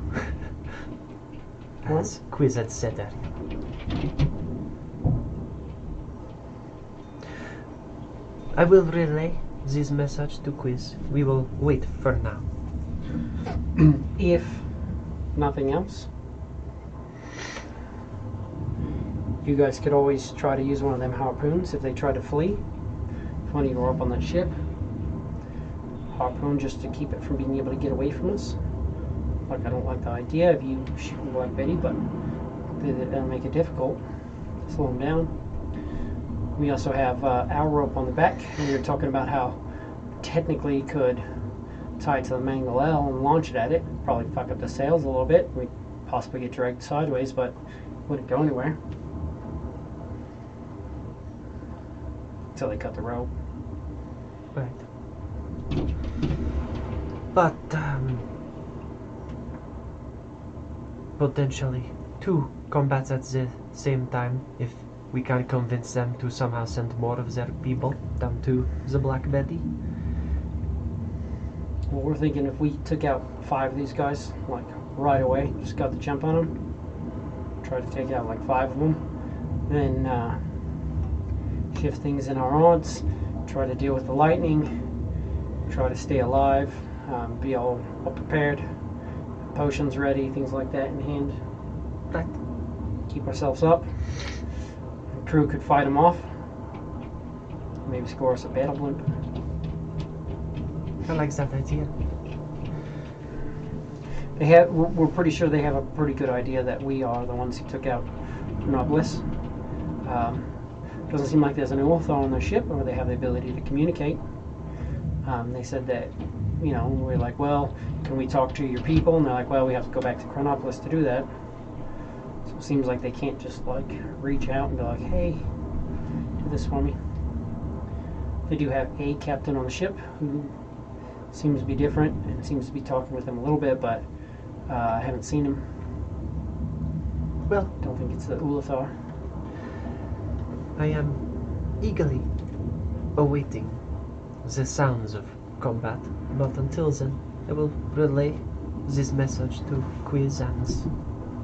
Who plan? It is comfortable on top of the blimp, except for the storm. Yeah, if this storm gets much worse, as we go through the day, could be kind of shitty. Do you want to try to take anybody else up? You can get somebody small to me? I was thinking like any of your guys' people. I could take my knight, Do you want to try to take Mickey up there? because Also try to distract Mickey, or distract them and get Mickey off the edge. Yeah. He would have his shield and his sword, but he took off his armor and his cloth armor. maybe that wouldn't be the best idea. Then after all, I mean, if you wanted, he could armor up and try to sneak off, but I don't know, can you come in here and make him invisible? Well, no, because we're within range. right. If he goes off the edge, they will look for him, I'm sure, anyways. It is okay for now. Try to create a distraction to get him off. See what we can do. You have a quiz up there? Yeah. If you want to go talk to him. Laura Quinn's going to go down here in like about an hour. She can message up. You guys figure out what you want to do. She's going to take her rest. Alright. And, yeah, just unhook the climber's kit as she goes back down to the water. And invisible. Underwater and skirt the hole outside. Same idea, come up top and fly directly down. Okay. Taking off the invisibility within 150-ish feet or so. Give me a stealth. Last little bit of it. Fucking 9. I'm glad I have like nothing but single digits except for like the one perception check to hear a couple of words. And that's just because you guys was still on top of it and they just walk up and I'm like, this is the plan. Right. This is what we're doing. They're not like, hey, this is the plan. They're like talking at a normal voice, just walking up and like, the plan is to follow them in, or the plan is to do this, so they're not going to be super loud about it. 9. That's what it was. That's with all your pluses, bonuses, adds, and abilities. I have a +4 in stealth. I'm not trained in it, so that is my dex modifier. I haven't felt it yesterday. 7. Yeah, That's with my +6. Yeah. right. 2, because I Like, rolled a 2. In theory, at a relatively low level, I have a good stealth modifier, but not if my dice Not fucking your hate dice, me. dice hate you, yeah. So, Likewise. yeah. Luckily, these guys are just using their passive. 'Cause there's really no reason why they should think otherwise. From why they would have any less than, a 10 passive. But yeah, passive is generally 10.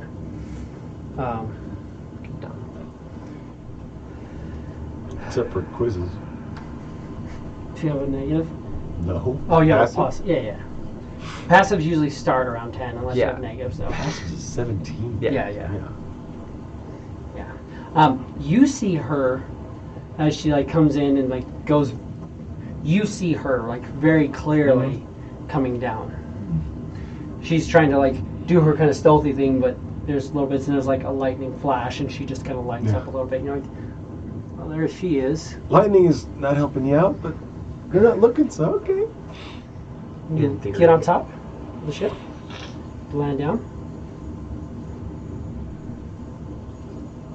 So, there are a few mages, about 5, accompanying our ship. They are closely listening and communicating to the people on our ship.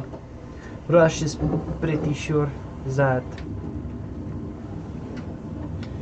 they are highly suspicious and believe the Black Betty to be the ship in question, but they have convinced the Magian to allow them to go to Chronopolis to speak to their people. They are confident they can eliminate those 5 pretty quickly at pretty much the drop of a dime. Why are you ever gone? I was thinking, we're both now obviously traveling in the right direction. I figured this much. Right. I shortened the fuse to about 10 seconds. So all I gotta do is make a little slice and then blimp, light it and drop it. I figure about 10 seconds it'll land about where their fire is. That'll definitely get their attention. It'll get their attention. It will also get rid of the blim. Might not Maybe. destroy the entire bomb deck, but it might. They don't know. Because what, it does 3d8? I think 36, I think. Yeah, okay, so yeah, I was pretty sure it's 3 or 3d6. It's, What? it's a little. Hitting it right there where their freaking Their thing is. flame is, heating this air up to keep the thing aloft. That's gonna make a fucking. You know how you shut off an oil well that's on fire, right? Cover it. Dynamite. What was that? Takes the air away from it for a split second. Now the rest of the oil is no longer on fire. Their fire that's burning down there that they blast to keep this thing afloat, they shut off. It's no longer doing that. And now what am I gonna do? Run down the side of this fucking bloop, cutting a big ass hole in it. Right. That is a lot of destruction. I love it. I love every part of it. Believe me, I would love to do this. I didn't say I was gonna do it right now. Right. I just said when the time comes. When the time comes. We're about 10 seconds away from the boom. Perfect. If we need to do that, we can. Laura Quinn will potentially reach out to us in the next hour. I will have to rest to gain my spell capabilities back. So you plan on taking a short rest? Yes. Let me take my long rest. Yes, of course. Wake me up if you need it. I can keep you here I'd like to as you snooze. sleep. Of course. Make a little slice and we'll see if we can't get somebody's attention. If it Yes, comes sir. to it. So if you get their attention, they all basically can go lightning bolt. Yeah. Fly, all 30 of them in the air as their balloon falls, and you just, and then like 20 of them fly out, or 25, and it's like, oh, you're running down the side of our ship. Zot, zot, zot, zot, zot, zot, zot, zot. Who says? Of course, how many dex saves can you make to just Who's- not take Who damage? says I'm on the outside? He Right. hasn't had- Do you have evasion yet? Absolutely. At that level, I'm pretty sure. Level 6. Level 6? I think you just got uncanny dodge. Oh, maybe uncanny dodge. I don't think you have evasion yet. Maybe it's 7 or 8 for. Maybe, I don't know. Was it 3? It's in features if you have it. Features and traits. Evasion? I don't remember when you get evasion. Uncanny dodge. Down to no. No evasion. I was Yeah, pretty it's sure a you get beefy ability. Uncanny dodge first. Yeah. And I know you just got uncanny dodge. Yeah. Yeah, no. So yeah, there's no. And I mean, even save for half with a lot of lightning bolts is painful. And then it's like you're running down the side of the blimp. It's like zit, zit, zit, Well, fall. who says that I'm on the outside of the blimp? Right on the inside too. But if you're cutting a hole, when they just gotta see you. Do they? They don't see me. I'm still inside their blimp. Can't see me. At some point. Just saying. Just be careful. Because that's. Either Oh, way, wow. we Come on. have to. Safety's my middle fucking name. Right. We have to wait. If we are inflicting combat in 2 spots, then we can accomplish much more. If they eliminate 5, I don't think they'll be expecting it. well, hear me out. If they eliminate the 5 at the ship, and 5 or 10 more float down like, yo, what happened? Why are you murdering our people? That just leaves 15 left on this Right. for us. Those are better odds. I'm liking those odds. I'm liking those odds too.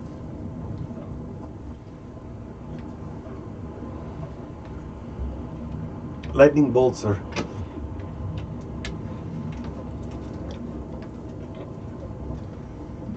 They're nothing to be laughed at. No, they are. But They are not. I think I'll see you first. Right. I'll take my chances.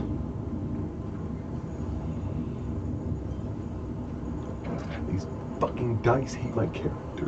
Right. Yeah, same.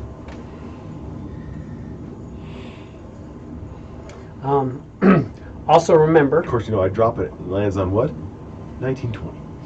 part of the reason you guys were able to take that ship last time was something was happening Yeah. near you Yeah. that was just like fucking with them. Like there was a pulse coming from the ship. Yeah. So I mean, depending on how far away you guys are, you might not have all of that as well. Right. That's just the thing to make sure you keep in mind as well. But if Quiz fucks up the floatability of this thing, Mm-hmm. Right. it'll be right down in the middle of that. Yeah. True. Gotta be an elevation change at that point. Also, if it comes down in the water wrong, though, like if it starts to come down, you may lose the entire blimp. Could happen. Right. What? You know what Like I happens said, if you- we you have know- to be you know what careful with that happens if because we you don't do want to anything? fight all 30 at one time. Because the thing is, too, is like fucking up this thing's flying ability does nothing to its crew. True. Right. But the crew is definitely going to have that in mind as to why that's happening. Or hopefully they would have some sort of like, maybe we should try and keep this thing flying. I seem to think so. That would be highly important. If I had one of these things, Right. I'd be highly concerned if it was no longer attempting to float. Right. Whether I could fly or not. Right. Yep. So, well, Take your rest. I take a rest. It rolls on to you. Okay. So you're gonna take your long rest. Mhm.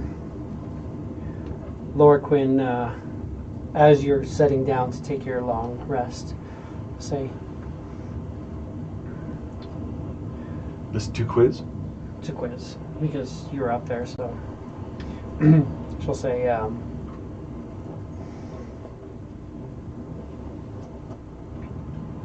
we'd like to wait for our banner to be ready so we can get away if need be.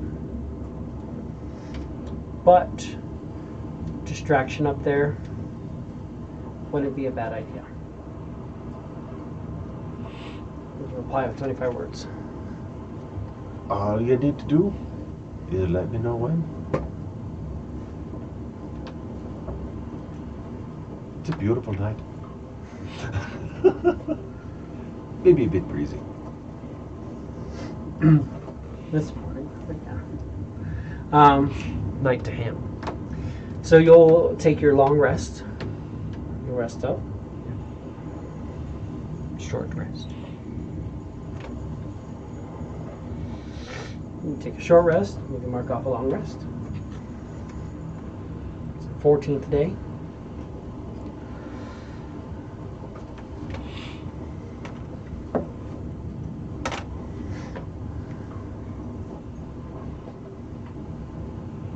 Dave picked up put up a picture for a quiz. Looks pretty awesome. Yeah. Yeah. In the Facebook group or what? No, on my character sheet.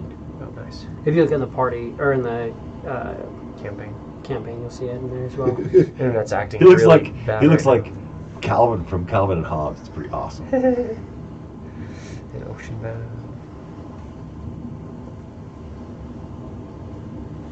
Yeah, I can see that. Yeah. Oh yeah. Nice. That's pretty great. He's got that deviant expression on his face. Yeah. Oh, yeah. Deviant expression, like the ragged little like face Mhm. coming. That's awesome. While or shortly after you're resting, you see a couple lightning bolts kind of flicker off to the sky around you. Natural. Definitely doesn't seem natural. Just little bolts just shoot upwards, off in the sky, They are signaling moving something, around. or they are telling us they know we are here. I think if they knew that we were here, they'd come up and get rid of us. They are signaling something.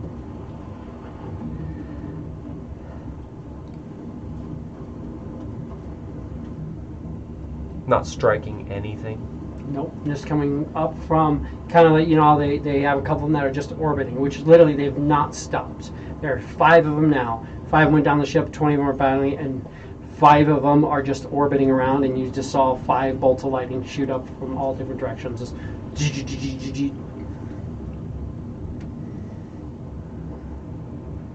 I'm telling you, if they knew we was here, they'd already be up here. What are they using their abilities for? I'm not a spellcaster. What I've learned is don't underestimate their abilities. You're not wrong. I'm not a spellcaster. I can mage hand, but I'm not a spellcaster. I can cast spells, but I'm not a spellcaster. It's not my thing. I did dabble in it. I'm not a spellcaster. It's not what I do. Yeah. Yeah.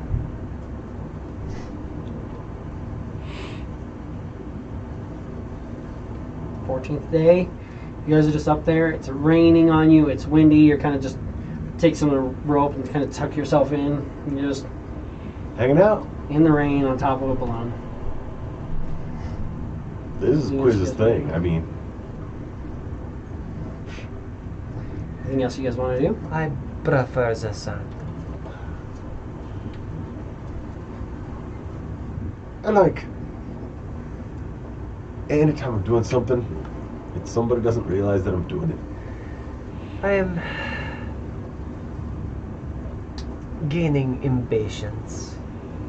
I like to be very occupied.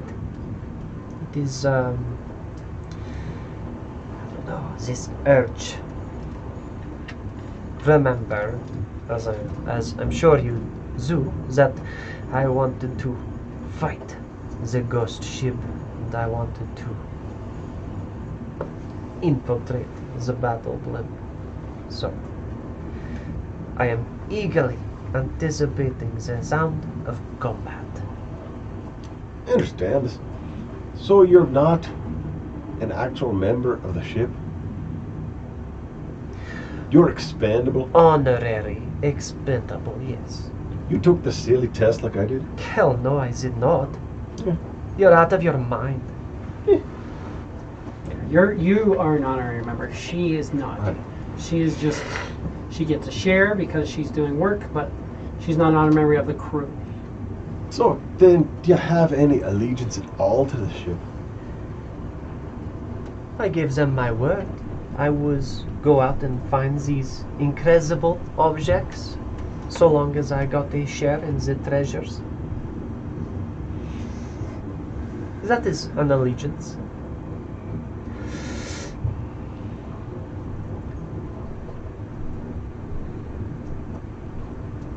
I have an allegiance because they were kind enough to stop, bother enough to pick me up off a plank in the middle of the ocean. So what the captain of the ship says, I'm gonna do it. It seems like he knows what he's doing. He's been around, done it a while.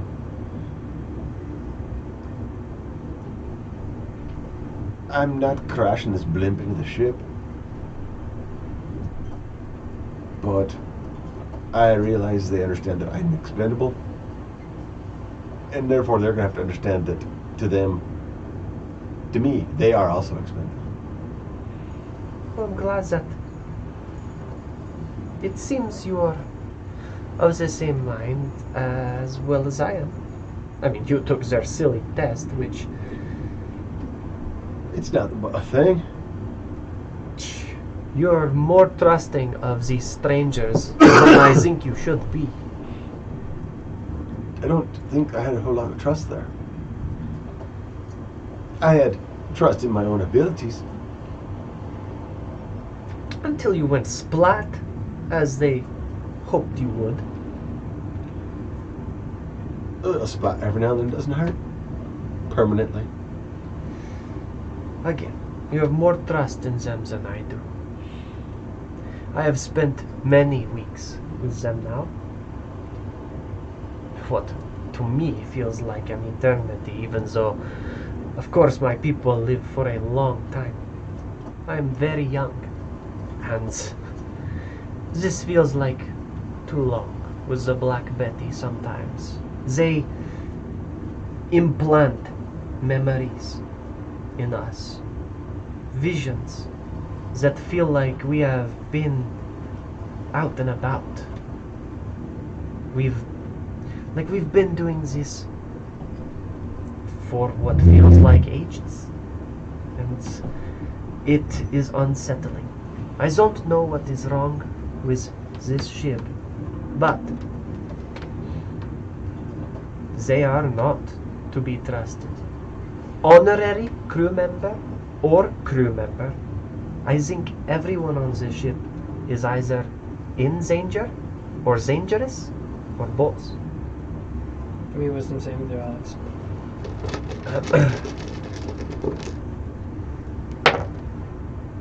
Wisdom save, that's a 22. Okay. It is interesting. I used some of my best skills to hide my sins. They immediately recovered them and learned and But delved into my abilities. Where were you hiding these things? Was it while you're on their ship? In storage, yes. It seems like there's a connection between their captain and their ship. He talks about his Black Betty like it's his lady. Right. Most captains do. They do, but not like this. There's something there. It is weird. I will give you that. I've seen it. I I don't understand it. But I'm thinking that anything that goes on the ship, he knows exactly what's going on. I have the proof. First time. Give me a perception check. Both of you guys. Damn it. 14. 14, 15. As you guys are staring at each other, you see that each other's eyes kind of blacken over just a little bit.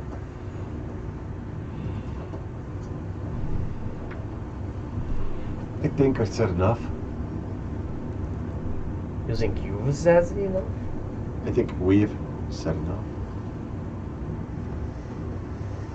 And you hear in your heads, 4 days. In 4 days, we have the banner. 4 days, and we can flee when we need. If you bring this crew closer to me, closer to the ship, we can take them. I can bring reinforcements. I can bring crew. We can set up a hive, a colony on the Forever Seen Hills. We can take it to the sky. We can accomplish great things. Treasure and power for Geb. Challenges like you've never seen before. Everything you've ever wanted before you. I can do this. Do not destroy this group. Let us take it. Let us take this crew. They wanted to sit on top of this thing for 4 frickin' days. I can do that. But if I'm doing anything to it, I'm bringing it down. As he's talking, you're also you're hearing him talk, but you're also hearing him say it as if you guys are like mentally linked. Right. I can create an endless amount of foods and water for us. I'm comfortable here with you. This is uncomfortable. There's something weird going on here. I'm linking our minds.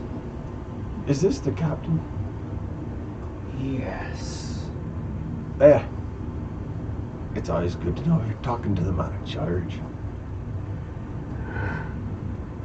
You always talk to me. But I will let you know, I hear whispers from above. They know something is happening. They don't know why. It doesn't make sense to them. But they know there is something above them. They think you're in the clouds. They don't know why. Yeah. Let us know if they think we're any closer. We'd appreciate it. Then I will let you know what they hear.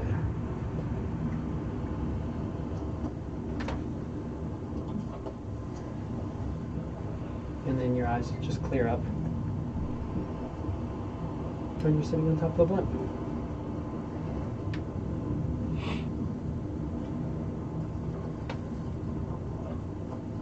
Loose lips sink ships.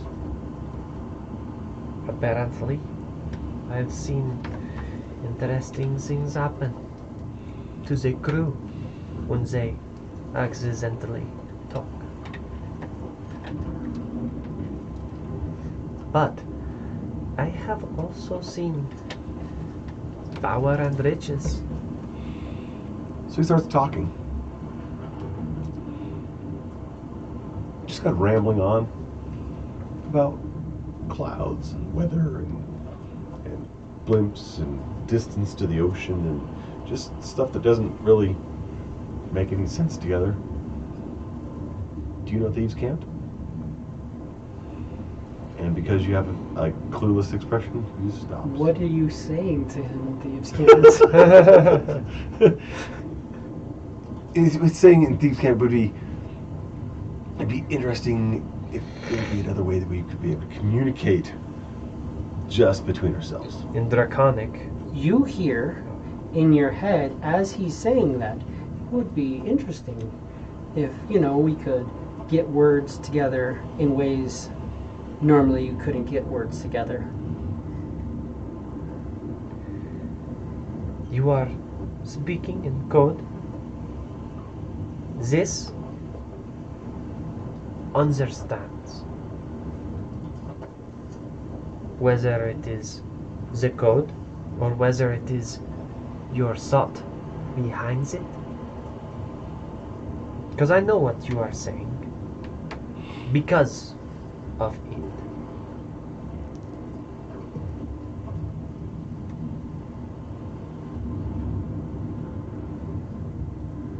In Draconic, she just says, "Can you understand me?" Like, you're speaking in gibberish.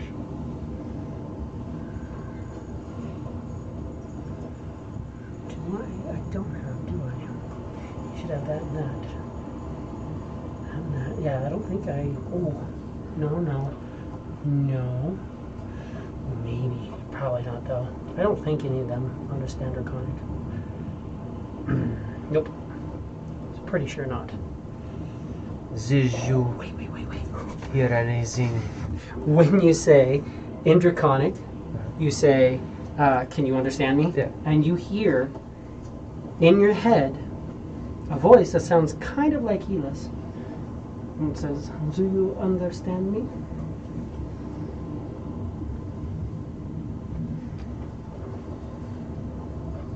I don't know what you said, but I heard. The translation, Yes. Elvish, she says, "Is this the same thing?" You have a sea elf on your ship, I'm so like- probably the same exact fucking But person. she's a half elf. No. Oh, Okay, she does have Elvish. No. yeah, there's no Actually, way she does. Baziba has Draconic. Oh, nice. I was like, So's a fish. but they just have to understand and then translate things. In Primordial, which you may have heard her speak before, this gruff, gravelly language, she speaks to you. Do you understand me? Do you understand me? You have Rush on the ship. Come on. Yeah. He'll speak back in Halfling. Of course I do. Oh, God. Did you get me? Did you get me? I think you might have. Oh, yep, because I have Goblin, but I don't have Halfling. I think Halfling would be the only thing, unless she has it. She will kind of perk up an eyebrow and Yep, just say, Halfling goes through. And It's then not. I have nobody who can speak Halfling. she just says, maybe, someday, you will do me the honor of learning the language of your people. It's possible. Of course, we are very well heard right now. It's not the way to pay her. Yeah, no, I don't. I don't have Halfling on anybody. Something so simple as Halfling. Who the fuck could thunk it? You guys will hear a language in both your heads. I don't learn That you in no don't slave understand. languages. I've got Goblin and things like that, but I don't have Halfling. You guys will hear in your head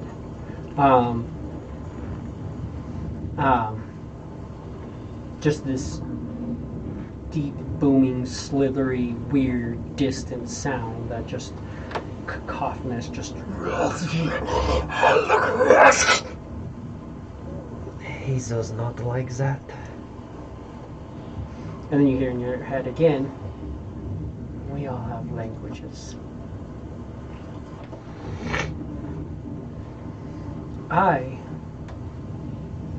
And this sounds just like Captain Runfang, I will be sure to have a crew ready. We have 10 people for Betty. We'll need probably 15 more. Muck and Mickey could become crew members. We will be sure to check their loyalty if that is what we wish. Do you want them to travel with you potentially? Muck seems disobedient. We could clear that up real quick. Mickey likes to speak out. We could clear that up as well if you want them to be members of your crew. And we can bring in more members. You're talking about this like you're not going to lose any crew members in this fight. Well, we have pretty good healing capabilities. Worst case scenario, Dorgal has some stuff on hand. She could probably bring somebody back if need be. Now we're talking. Bring somebody back. Just a few seconds after they fall. Well, I'm sorry, Aiken can bring somebody back. Just moments after they fall. But I could bring in a crew to help. We could bring in several more members to help with the fight. My only problem with the whole thing is I don't see any other way of accomplishing this from where we are without destroying this whole frickin' thing. Well, you could come down and we could get in a fight on ship. We could have a Fight few together, take them in waves. crew members. I will bring you on crew members who will be loyal. But that's wonderful and all. But if we come down to the ship, there'll still be this blimp in the air shooting down at us. And anything that has the high ground always has the advantage. Be it in the sky. It can't shoot directly down at us. I can, in one course of an hour, bring a couple more of us up here.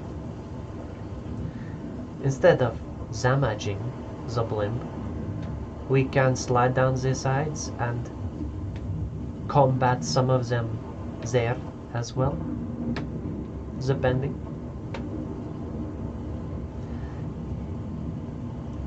I could give it a shot. I don't see it going for us well up here. If we had more of us, potentially. Amanita has the capability to reduce the size of a person. That means I can carry them easier and be seen less, hopefully.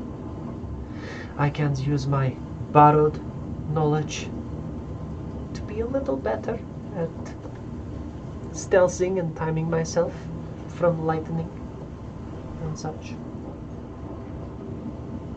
When she mentions that, you've seen like she's cast the spell before, and she kind of casts a spell, and when she does, you see this kind of glow of sand around her, and a creature comes up behind her that is wrapped in manacles and kind of like, it looks like this, she's taking like this spirit of a creature that has a skill and just pulling it into herself for a while and using it for a moment and then going off.